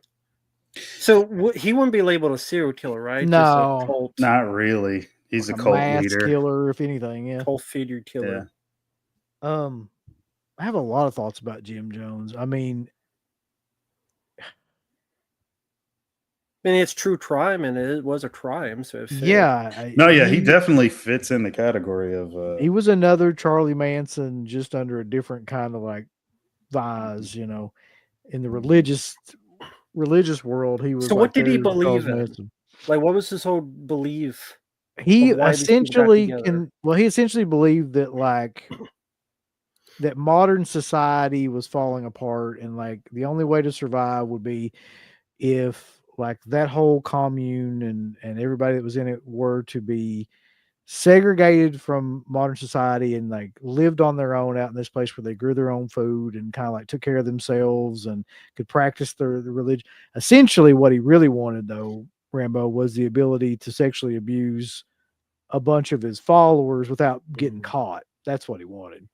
So he wanted to have multiple wives, which he did, or multiple, partners. I don't say was it just women or men and women. I think it was actually. I don't want to get into all. I don't even know if I could say all of it on here, but like, it was a combination of like children and women, from what I can remember. And another thing about Jim Jones is that he progressively gets further and further into like drug use. And that's really what throws him over the edge. He was already paranoid to begin with because they were looking into his church for all that stuff. And so by the time he gets to Jonestown, like he knows he's got to get out of there. He's got to get out of the States because they're going to like eventually bust him. He gets down there. He's on all these stimulants and all this other shit all the time. And he's whacked out of his mind and paranoid constantly anyway. And so, eventually, what was it? He was a congressman, I think, ends up coming over there to investigate it for the families. Ryan, I think. Yeah. Leo Ryan. And while he's there, a couple of the people that are there want to leave with him. He tries to leave with him, but by that point, Jones has already said, kill everybody, including the people that are trying to leave. So they send a hit squad. They kill the congressman and everybody else, I think, that's with him, with maybe one. I don't remember if anybody got away, but maybe 1, 2 people. Didn't he drink the Kool-Aid himself? Or no? No, I think he either shot himself or someone shot him. I can't remember which it was. He may have drank it on top of that too, but I think that was what killed him. Because that's the thing, like if he wants to escape, but then he decides to, or was he affected by the stimulants and he didn't know what he was doing? I don't think he had any intention. You mean him escaping? Yeah. I don't think he wanted to escape. Oh. No. That wasn't his goal at that point. Like he was so far into the delusional kind of thinking that he really believed that, that was the best way to go about it at that point. Mm-hmm. Yeah, it's like the Heaven's Gate thing is always strange. Like, wasn't there a guy who thought he was immortal and he had a wife? That's another great one too. Yeah. Yeah. Like they thought they were aliens or immortal or something until she died, and then he. What did they call the Doe? I think they all had like Doe and Ray and shit like that as their names.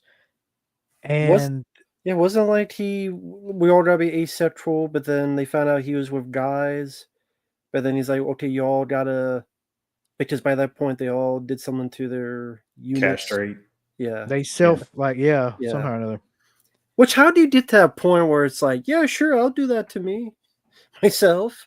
I believe in your immortal story so much that sure I'll get rid of my diener. That's a great question. Like, how do you get to the point, by the way, where you're like that? You know what? I'm going to follow you that far. Like, that sounds like a good idea. Yeah. Was it? Here's the one thing I don't know, and I don't know, like, if anybody on here will know or not. But was it real, like, physical castration, or was it like chemical castration? Like, I think it was real. Okay, well, fuck that. Jesus.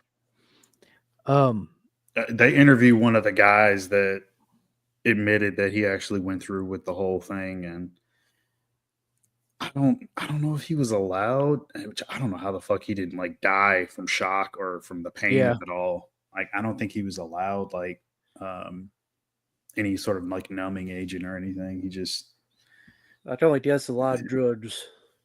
Yeah, probably something else, but yeah, that's a whole thing. Yeah, they wanted to go to a ship or something at the end of a comet. Yeah, well, they believed that with I think it was Halley's Comet or something passing by, that with that they were going to get picked up by aliens and like taken on that and like to the tail of the comet. Yeah, transported to some other fucking dimension or something, but they had to all kill themselves and wear Nikes or something. I don't know. I don't know how that became like Nike sponsored it. They said, "Listen, if you wear these, we'll give it to Nike sponsored it. We'll give money for the funeral. Just please sponsor. Wear Nikes." Yeah, when they got the sponsorship deal with Nike, they knew they were in good shape. Oh God. Haley's comment is sponsored by Nike. Heaven's Gate was the Hell Bop comment. All right, who gives a Oh, fuck? hell bottle here. All right. Wait, Crystal, you actually have that? She says she has an Ed What'd you say? Kemper T-shirt. Ed Kemper's a great one to talk about too. Oh, we'll get to him. But Bobby's got a super chat here real quick. Would you think if eating unhealthy foods like wings could still play a part of the building muscles along with lifting weights if you want to be like the Incredible Hulk or Braun Strowman? Not in a good way, if you want to do it the right way. Like, you could try to eat that stuff if you want, but it ain't gonna help. I don't think wings would be that bad. Fucking just chicken, really. Yeah, You probably want to eat like clean, like just chicken breasts and things like that. Yeah, just maybe not without the skin and the fat. Yeah, maybe. Shit, I don't know. Maybe just baking, boiling. Shit, I don't know. Yeah. So, But good luck on that, man. Better than me. All right, let's do this one as the last one, Mark, because I'm getting super fucking depressed. You ready? okay. For today, anyway. God Okay. damn. Well, we gotta mention like Dahmer. Like, we gotta bring Dahmer up somehow. Oh God. Because a lot of people in chat talk about Dahmer. The Gainesville Ripper. I had forgotten all about this case too. It was a fairly popular case there for a while. Danny Rowling. Yeah. Big Danny. I swear to God, I thought it was like Bill Engvall or something. It does look like Bill Engvall. Here's your sign. Oh, fuck. Like, you tape the facial hair, it doesn't look like here's your sign. I can't. Is he a serial killer though? I mean, Yeah. I guess he would be, but Yeah, he killed eight right. people. You're right. Yeah, but he just killed a bunch of people in a row, didn't he? They're like, he killed not exactly. So his first documented kills were in '89 in Louisiana, and then eventually, because he was a drifter, and he went to Gainesville, gets there, and then he starts to kill after he sort of makes like a campsite in a forest preserve or something that's like near a college. So that was his deal. He killed all university students, female university students, and I think one guy at least, but only because he was there.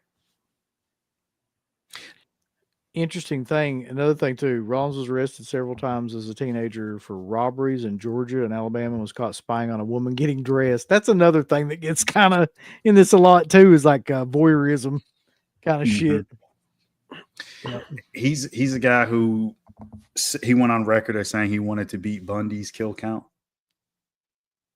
So you'll see that a lot where these guys sort of they want to be the biggest or the best at killing, which is odd. He also said in his trial that he was possessed by a demon named Gemini, which yeah, there we go. They tried to use that as part of his whole case, and they weren't buying. The prosecutors weren't buying that shit. They didn't believe him at all. They didn't believe he was possessed by a demon? No. Oh shit. But yeah, okay, let's say for a second that like that defense goes through, right? So you're possessed by a demon. Like, what the fuck does that have to do with anything? Like, you still killed a bunch of people. Like, what are they gonna do?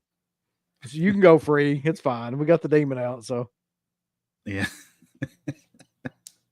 Exactly. And I mean, that's the thing. Like, he tried to sensationalize. That's why they called him the Gainesville Ripper, was because he posed the bodies like Jack the Ripper did. Yeah. And, decapitations and putting heads on things and posing women in sexual positions and stuff like that. I mean, he mutilated the bodies after grape. So, I mean, it's like, come on, like, are you really possessed, or you're trying to sensationalize? That's what it is. I mean, you're posing them after the fact. That's not how like they were left. You wanted to create shock value. Well, I mean, clearly, like one of his biggest motives was to become as famous as Bundy, right? Yeah, he later admitted that. he's got to stay. He's got to make everything as grandiose as possible with Mhm. all this stuff. Mm. Unfortunately, he's kind of been forgotten. I mean, fortunately, he's kind of been forgotten. But in terms of like, if his plan was to become famous, that did not work out. Yeah, he almost got caught when he broke in, and it was an apartment, and the girl was having a friend over. It was a male friend, and this dude was huge. He was like, like Brock Lesnar big. He was a sports guy, just really jacked. And Danny said like he'd never fought anybody like that before. He almost lost the fight, but the only thing that gave him the upper hand was that he stabbed the guy while he was like knocked out sleep. So because the guy was stabbed beforehand and then they got into a fist fight, I think he said he punched him so hard that like the room was spinning and he was Damn. dizzy. He thought he was gonna like drop the knife and all that, but somehow he regained his composure and managed to get the guy. And then of course he went after the girl afterward. Mhm.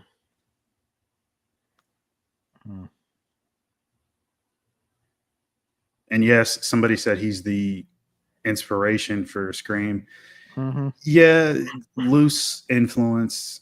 Yeah. How does that work? Because I don't like. How is he the inspiration for Scream? So Kevin Williamson said that I don't know if he was at a friend's house or wherever the hell he was. He was by himself, and he saw the news story. It came on about Danny Rowling and all the murders and all that stuff, and just the posing thing. I guess the opening scene with like Drew and posing the body and it's sort of sensationalized and that kind of thing. Not like the whole Ghostface gimmick and all that, not that stuff, but just it freaked him out enough to where like he's like, maybe there's a story I could craft something out of this. And I'm into horror, so I'm going to write something that's, loosely inspired by a real life case. That's where it comes from. He was actually executed, so that's nice. He was charged with 5 counts of murder, brought to trial, pleaded guilty to all charges, which is weird. Mm-hmm. And then was executed in Florida. Mm-hmm. That's not usual. In 2006, I didn't realize it had been that recent, honestly. Why the fuck do they have these guys sitting on death row for like 20 years or 30 I have years? no idea, because appeals, I guess, like they have to run through all the different appeals, and then like that takes forever. Mm-hmm. Yeah, Florida and Texas are really the only places you'll ever see these people get executed in. So yeah. Mm-hmm. They threw him at a gator. They threw him at a gator. That'd be cute. They shot him out of a cannon at a gator. They really do need to do some shit like that just to keep people trying this shit. Oh God. Anything else about old Danny J.K. Rowling? No, I mean he had a short run. Thank God. Yeah, he didn't get. I don't know if they tied him to those murders in Louisiana, but it was supposedly 8 people. But he mostly got tried and convicted for like the murders in Gainesville. Fuck, what now? No, just the way you said he had a short run, like he was a WWF wrestler. Yeah, short run. I thought about that when I said it. How about the Marty Jannetty murder? I heard about, yeah.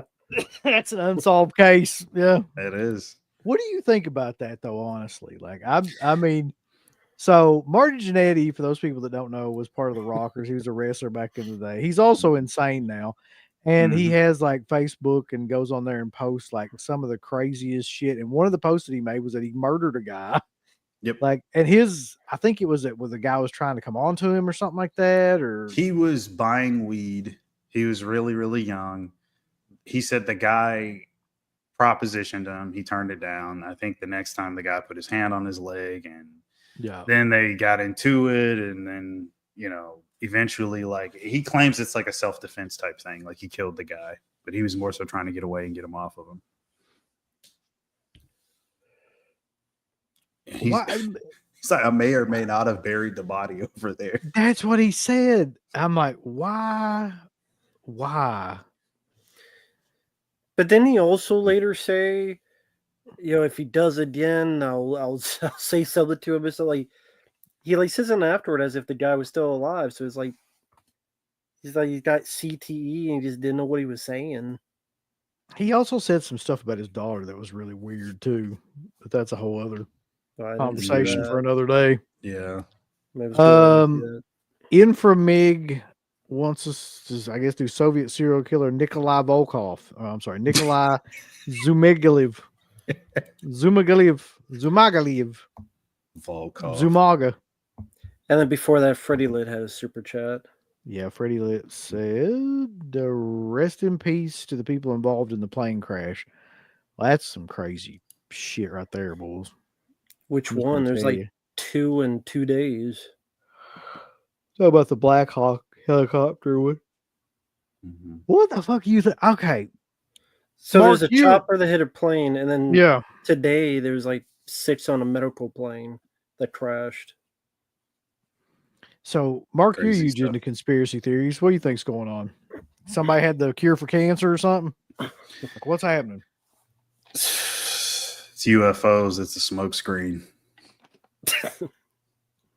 They're gonna bring down a whole plane. Yeah, I don't think anybody gives a shit about UFOs. Is a funny thing. They come out and say they're real, and people are like, I don't care. Yeah, that's pretty much what happened. Yeah, no, I mean, it could be a smoke screen for something bigger. I don't know. I want to look more into it once there's more facts. Well, supposed released facts that are posted out there for us to actually dive into. All we know is like, the basic headlines and stuff. But there's always something more going on, usually. Like I don't know. Like how many collisions have we had in the last 20 years, 30 years? Yeah. Like that's not really a thing. For the most part. Not saying it couldn't happen. It's always possible, but I don't know. Something doesn't seem right. Although to me, there's a lot more dumber people around now. Mm-hmm. There's a lot more stupid. There's definitely a lot more polarized people for sure that have their own ideology and don't see anything else but that. Mm-hmm. I just think there's a lot of people that just are a lot dumber nowadays, like idiocracy. I did see something that fucking cracked me up the other day where it was like some sort of thing that they're going to try to do where they're going to try to make all books like audio books and shit so people don't have to read anymore. I'm just like, goddamn, if this is where we got into where it's like, chat GPT kind of shit's going to make everything audio books and we're never going to have to read again. Oh, God. I can see it. But in all seriousness, I don't know. Can't answer it. They never caught the Prestonsburg penis slayer. That's true. They never will. Louisville bird strangler.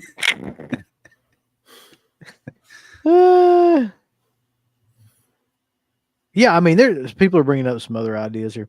There's a lot of ideas for like people we could talk about that are in the true crime realm. Ted Kaczynski, being one of them. Jim Jones in Full Detail being another one. Also, like, the one that always got me too was the guy. They did a movie about it that tied the bomb to the guy and made him do the robbery. Yeah, I remember that. But it wasn't a real bomb, right? I think. Wasn't it a fake bomb? Like by the time they dismantled it and they were looking at it, they're like, this wouldn't have detonated anyway. I don't remember. I'll have to look it up. Mm-hmm. The boys in the UK that were influenced by Chucky. That's right. That's somebody said that, and then we were talking about the Gainesville Ripper and then the Scream influence and all that stuff. There's a show that has, I think, 3 seasons, and they list out each movie that was the influence for the murder. And I can't remember the name of it. Let me look it up real quick. But it's very interesting because each movie either directly or indirectly inspired like kills. So I know there was one for Saw. I know there was a guy who was influenced by Dexter. He tried to actually he did kill somebody. Of course, he's not as good as the character, so his ass got caught like all the rest of these guys. Mm-hmm. There's a ton of them. Hold on, let me find the show.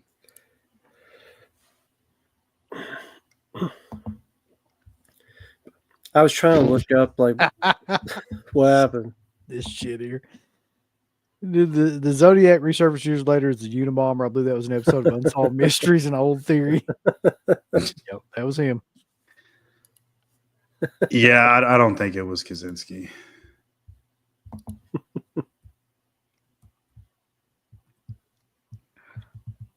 But I mean, some people we haven't talked about yet. Kemper, Bundy, The co-ed killer, yeah.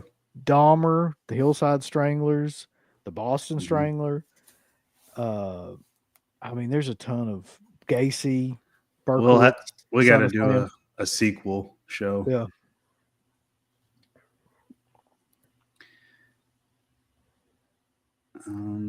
Berkowitz is a really odd one too. Just because of like what happened, the way that it happened, and then what he's like now, or what he was like. I'm not sure if he's still alive now, but when he was like, didn't he get reborn and all this stuff? And like, Yeah, all these guys seem to do that after a while. I'm not sure what he would hope to accomplish, but he's never getting out if he is still alive. So because they have nobody else to talk to, so they just talk to the air. Just, Yeah. no one else wants to talk to their sorry ass. Yeah, Son of Sam, yeah. Well, shit, most of all, like people are talking about some of these movies, most all of the famous horror movies you can think of were inspired by some sort of killings. Like Psycho, Texas Chainsaw Massacre, those were all Gein. Because I think at that time, like nobody had ever really like heard of anything like Ed Gein. Like, Yeah. I mean, just the idea of it was so macabre and so out there that, yeah, people were making movies about it left and right. Still are, as a matter of fact.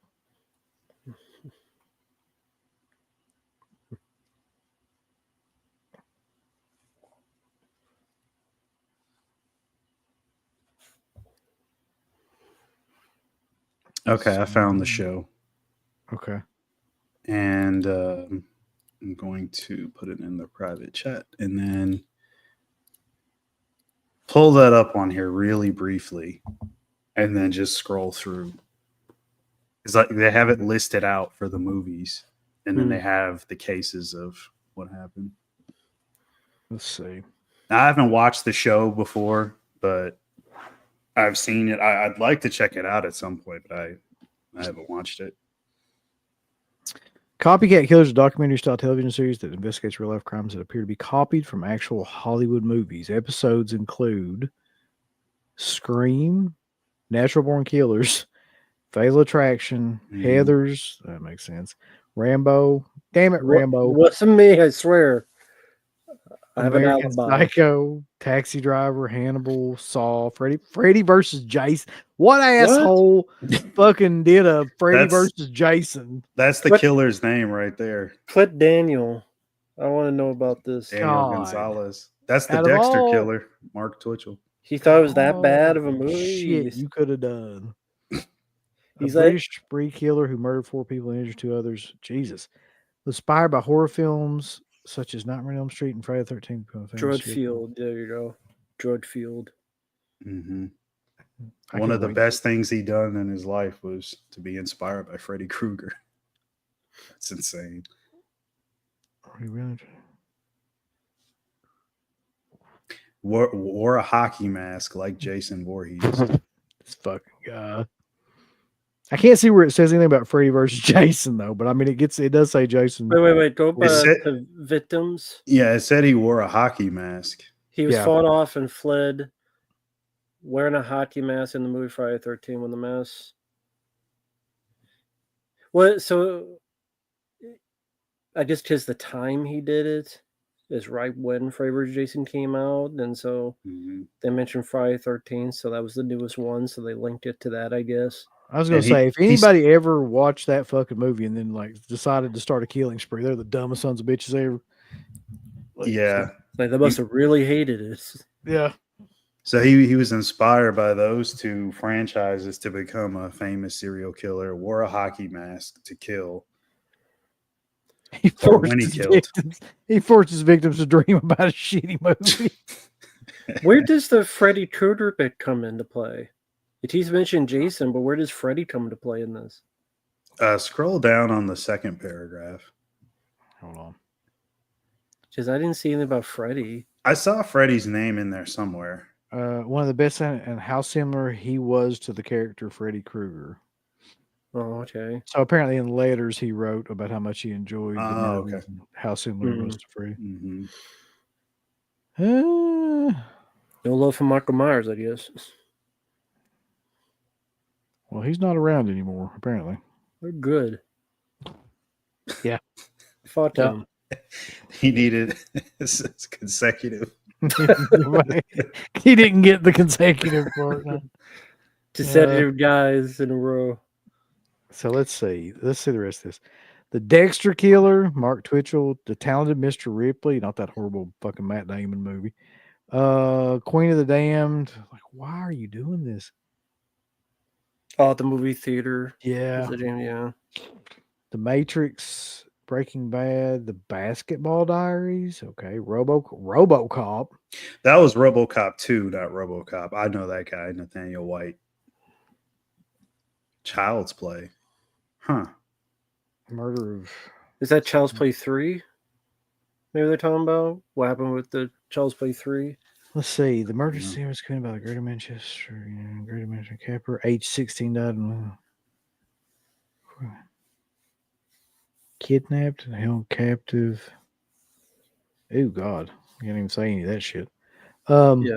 Well, people can read it if they want. Yeah, there's a whole lot there. The unfortunate part is like so this is the victim? Is it the victim? Or is that the killer? That's the murder, just in general. Okay. The article is about that. Yeah. So it's talking about the person that was events leading up to.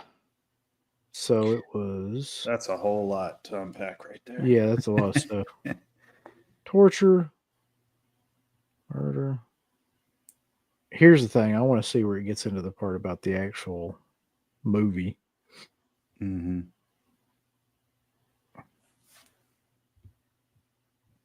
Trust they won't list it. Jesus Christ. There's so much in there. Video nasties. Here we go. Yep. The news media immediately made a connection between the Bulger murder trial and the Capper murder trials when the horror movie Child's Play 3 was mentioned as a part of the testimony. Yeah. I was thinking it was Child's Play 3. Mm-hmm. So there was two. Yeah. Two events? Powell and McNeely owned a video recorder, and the Child's Play inspired music that had been used to torture Capper was a popular track taped direct from Manchester's Piccadilly radio. God, that's just bullshit when they do stuff like that anyway, though. Mm-hmm. You consider like a scapegoat, like they're using these movies. Mm-hmm. So, I mean, obviously, we don't know. I mean, if those folks who want to read the whole thing, they could come to their own conclusion. But in events like this, I don't know if there's a usual thing of, is it a mental disorder? Is it a parent thing? Is it some other source that I'm not bringing it up that usually leads to these events? And then they blame stuff like Child's Play and stuff. Yeah. Is it more mental disorder? Or is it more the parents not paying attention? Well, I mean, it's usually a combination of both. Honestly, it's a combination of being genetically predisposed to something like that, and then living in an environment where it's dog shit, and that kind of gets activated. Mm-hmm. Oh man, Deliverance. I don't. Yeah. I don't want to know what happened there. No, probably not. I see the collector there for Lake, and I didn't realize that. Kill Bill. Really? Yeah. Fisher King. What? I know. Well, some of these don't make it. X-Men, like what the fuck? I wish we could click on the name, but some of these don't. Yeah. These people don't even have wiki pages. Have to just like Google them. Primal Fear, The Legend of the Casino. Exorcist 3 with Dahmer, I do know about that. That was like Yeah. his favorite movie. He watched it all the time. He thought he might have been evil, not because of the movie though. Robert Elmer Gleason for the Texas. I've never heard this story. I want to see what this is. 2 missionaries from the Church of Jesus Christ. Really popular, besides inspiration for the horror. Huh.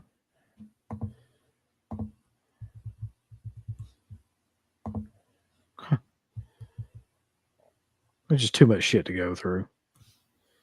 Yeah. Yeah, But that's interesting though. Yeah, I'm gonna look for the show, and some of these I already know. Like I know the first one there's several people that copied Scream, and they actually wore the Ghostface costume. I know one guy actually wore the costume when he committed the murder. There was Twilight. Fuck you. I mean, I wanted to kill somebody after I saw Twilight, but not for that reason. right. I wanted to kill the director and fucking Robert Pattinson. Yeah. Dakota Fanning. The teenage boys for Scream. Actually, there was 2 different sets of teenage boys that did it. Again, using the costume. It's like, do you guys not realize in the Scream movie the killers always get fucking killed and they find out who it is? Like, where's the inspiration there? Okay, so the Jed Allen, he was a big, obsessed fan of Wolverine, and he killed 3 people. Did he use the claws to kill him? I think he stabbed him, and Also, then he would like show pictures of showing like he had, and he kind of had bushy, some bushy hair like Wolverine. He was like a big fan, and then killed 3, including Yeah, Brad, this is kind of like a version of that. Yeah. I don't remember if we did a serial killer show way back in the day. I can't remember how much stuff we talked about though. Yeah. So yeah. I didn't realize this ever happened, by the way, this show. No. Yeah, I stumbled upon it because I was looking for something else. And when I saw it, I was like, copycat killers. I'm thinking like it's going to talk about guys that were copycatting other serial killers. And instead it's a show about people copycatting stuff from movies or being fans or inspired by real life Hollywood movies. And I was like, oh shit, that's right up my alley. I'd really like to see something like that. Because I know there's tons of cases, and like I said, some of them in certain seasons I'm familiar with, but there's quite a few that I'm not. So does each episode just deal with one thing, or do they try to put multiple? It looks like it. I mean, because if you scroll down just a bit, it said I guess episode 1. Oh, okay. Yeah. Okay. Yeah. So each episode must just be on that thing. The Dexter killer guy. Yeah, I was so fucking stupid. Why? I'm afraid to ask. It's just like the whole way he tried to go about like doing it. I mean, he got like, if you guys have ever seen the show, he used the plastic and all that stuff, but he was sloppy with a lot of other forensic stuff, and the way he got the victim was ridiculous and easily traceable. It was stupid. But isn't the whole idea of Dexter a killer that goes after other killers? So is that what he was doing? No, he found this guy on No. Plenty of Fish. Yeah, and it's like, dude, it's they're like- going to find you. What the fuck? Like, that's the most obvious thing. All they got to do is trace back on the victim's phone or the app. Like, what was the last thing person he was in communication with? That's what I mean. Like, it was stupid. Yeah, he didn't do very well with that. I'll say that. No, but he was obsessed with the show, and I think he even had the same outfit as Michael C. Hall wears in Dexter and all that. He had the knives and all that stuff. He also shot a full-length fan film prequel to Star Wars episode. It's called Star Wars Secrets of the Rebellion. So, Mark, you got to really hate him. Yeah. Particularly. Oh my god. Ugh. Maybe he's a Disney Star Wars fan. Sorry. That's the fuck.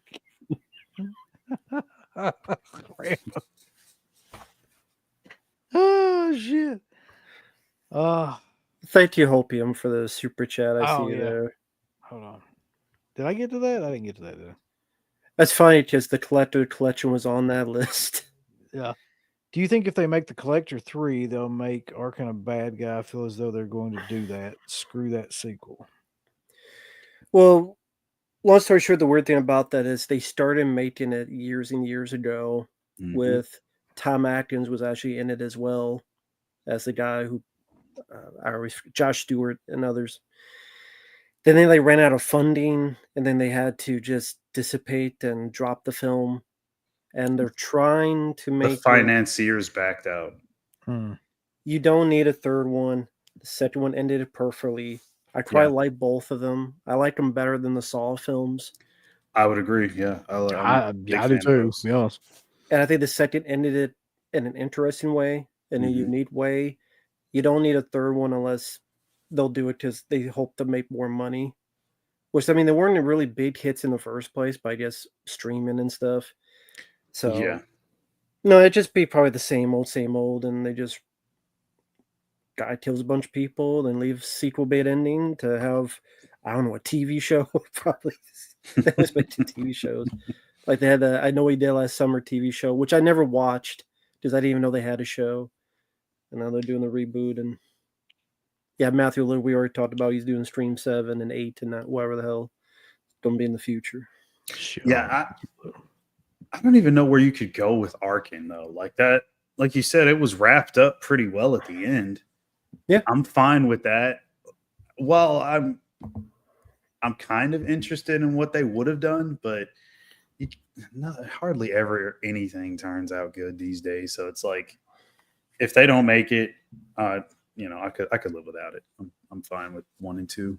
I mean, now they probably try to make it now because success of Thanksgiving, Terrifier 3, and slasher films. So I don't want them to make it, but it's also why they're keep doing stream films. Why they're doing I Know He Did Last Summer reboot. Why they're doing other stuff. And Matthew Lillard, like his character died. Got hit with the fucking TV. No, he lived. No, I mean I got hit with the TV. I'm alive. He's fine. I just love this comment. I want to rewind back to 2022 and make the plot of Collector 3 revolve around white fragility. Yeah, that's what everything was at that time. Oh, God. So we're 2 hours and 30 minutes in there. So wow. I didn't realize that went by pretty quick because we were talking about like all that stuff. Yeah. But yeah, we'll definitely bring this back at some point and like talk about like some of the other ones because there's so many that we didn't even get a chance to really like talk about just due to the time. But yeah. Matt, I know you've got some shit going on. Yeah, tons of requests to get to, thanks to people out there. So I'll be uploaded on a daily basis. I uploaded a bunch of videos, including reviews of The Tunnel, Zombieland, other films that I do like. Pink Floyd's The Wall still holds up today. Sally did watch The Pest for a commentary, and that was... Motherfucker, I could have told you, avoid Leguizamo. like all the time. I knew it was bad. It was requested, so I had to do it. But No, I hope to God someone requests you guys the pest. What I day hope did to you God. watch that? I don't know. I uploaded it. Like this week, though? Yeah. Why? That's so weird because I watched it too. dude, y'all just like glutton for punishment or something. I got paid requests for it. Why did you watch? Yeah, that's what I'm wondering. I was going through, like on the OLED, I don't have cable, but on the OLED TV, it's like internet channels basically. And I'm scrolling through and I was putting something together. It was like a display thing. And I just needed something on, and there was literally like nothing on. And I was about to turn it off or just go to YouTube. And as soon as I saw that it was right at the beginning, I'm like, oh my God, I gotta watch it. Gotta have it on. So it was kind of like on in the background. I wasn't paying attention to it too much. I've seen it before anyway. So It's one of the worst comedies I've ever seen in my life. what the fuck? Who gave them money for that? 8 million. How? Like, I There think was because oh, go ahead. I was going to say, I think. Sorry, go ahead. I'm just going to say there's a really brief period of time where for some reason John Leguizamo had like a little bit of popularity and he actually had him fucking starring in movies. I don't know why to this day he sucks. comedic genius. That's why. The stand-up comedy he did back then sucked, which is where he got a lot of that from. I don't know if you've ever seen his like stand-up, but he had the one where he like No. dressed up in all the costumes and shit like that, and like would come out and do bits of like characters. God damn, that's one of the most annoying comedy specials to try to watch. Somebody request that for Rambo. Oh, Get a chance. See what he thinks about that. I think what had happened was just as I'm watching, I couldn't think of anything else to say, so I was just thinking of it. In the 90s, that's when you had up and coming new comedy stars Jim Carrey, Adam Sandler, Chris Farley.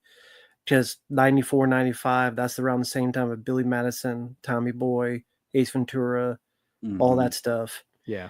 Around the same time, 2-1 Fu came out, and he was nominated for a Golden Globe, John Leguizamo. That makes sense. So I think people saw that, and then they want a new star. So they think this is going to be a goofy, silly Ace Ventura type of comedy. And it wasn't. It was a horrible.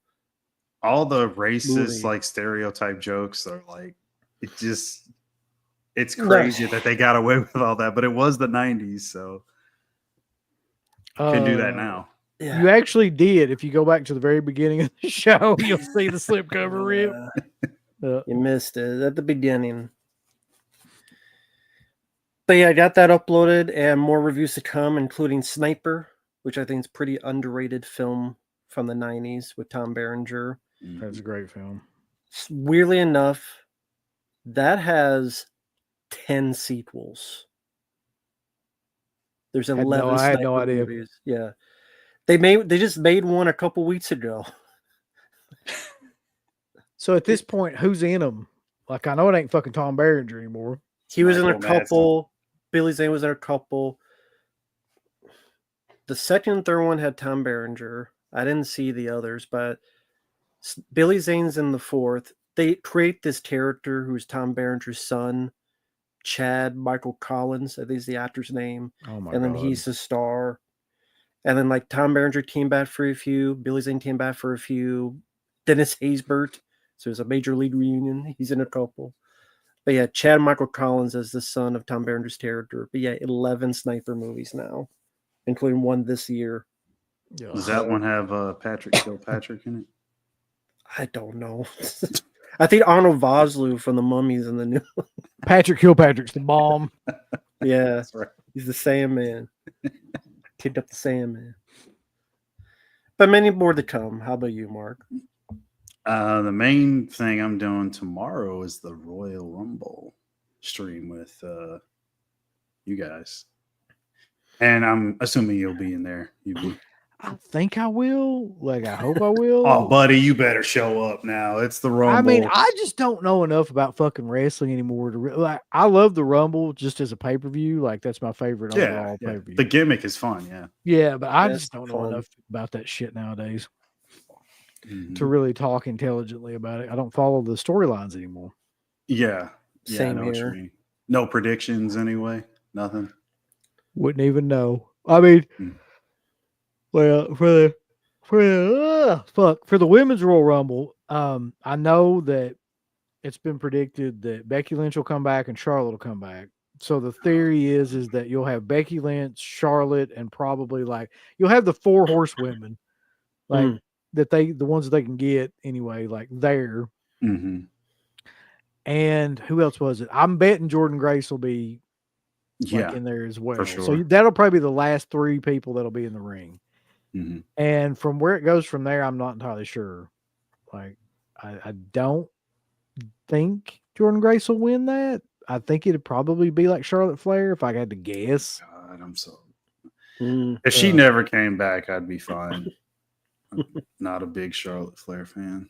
Yeah, well, she looks completely different now, so it's like a whole new person. She's had so much fucking plastic surgery now that like she looked like a different person last time she was there. Yeah. And then for the men's, I mean, it's got to be Punk, doesn't it? Like, probably. I mean, it better not be fucking John Cena because I know he's gonna be back in it. So I think CK actually predicted it would be, or somebody predicted it would be seen on that show, that last show we did talking about it. I just messaged CK earlier and I told him like it better not be fucking John Cena winning. I might have, dude. That seems like more of a Vince move though, you know, than like a Triple H move to have Cena win, at least in this, era. It does, yeah. You're right. We'll see though. I don't know. Would people like that, do you think, or would they fucking completely shit on it? I think they'd shit on it, honestly. I do too. Like, I don't think that would go over. He doesn't need it. Like, right.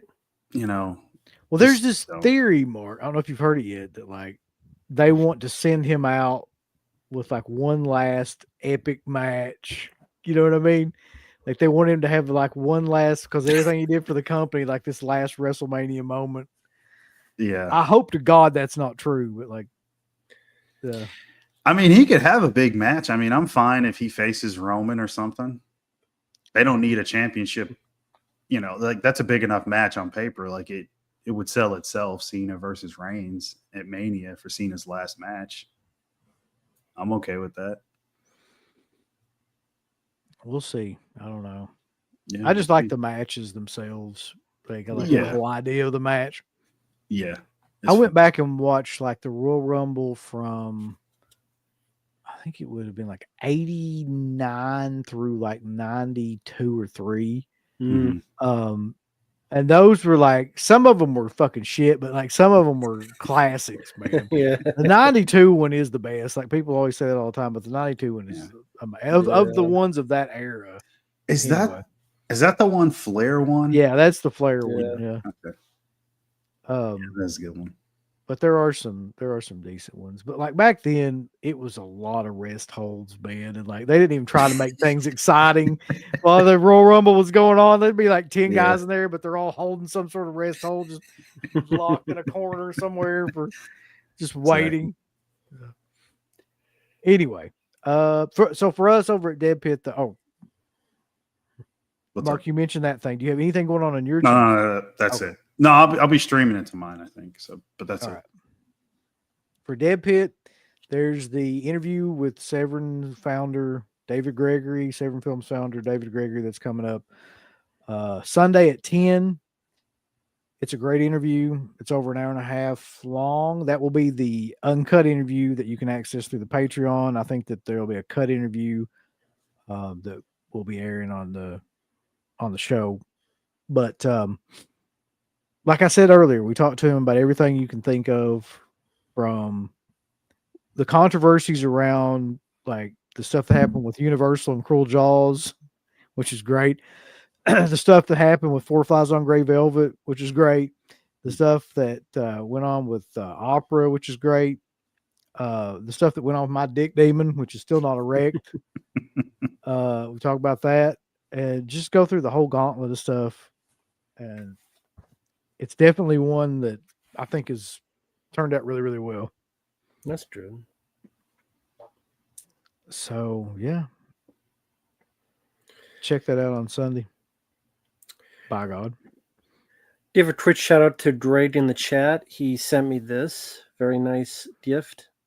Oh wow, yours is fine. Yours is fucking fine. That makes me so mad. I didn't know you had one, Mark. That's right. Let's see if we can get a zoom on that. Look at this.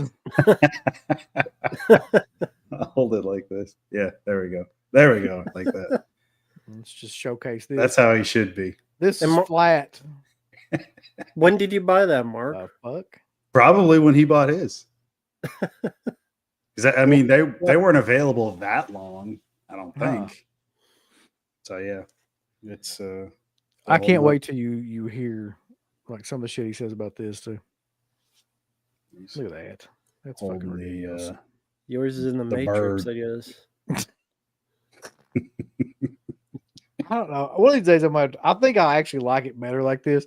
I would try to fix it, but like fuck it.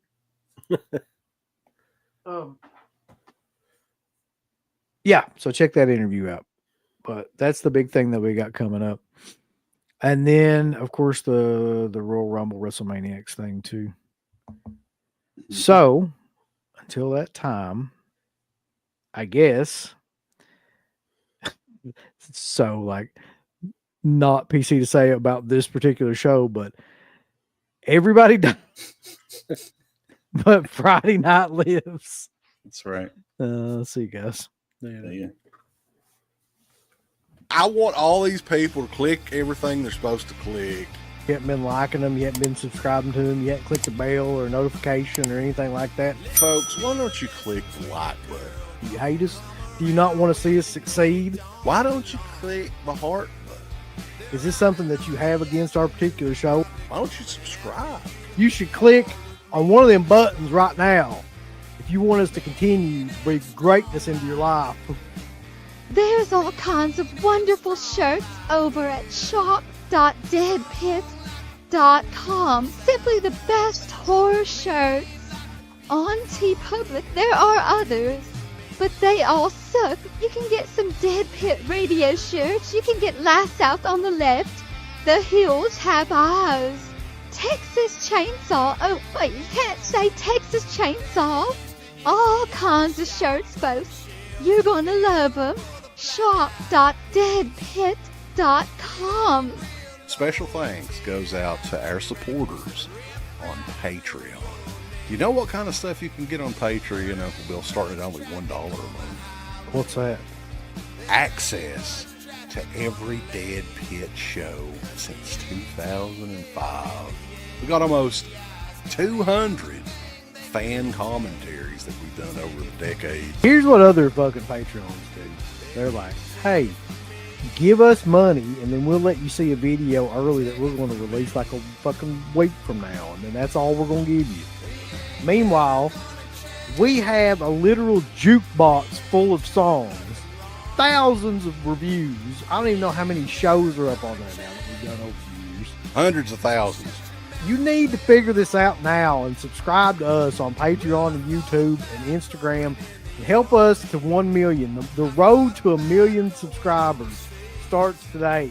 So deadpitonpatreon.com. Join today. Tiers start at only $1.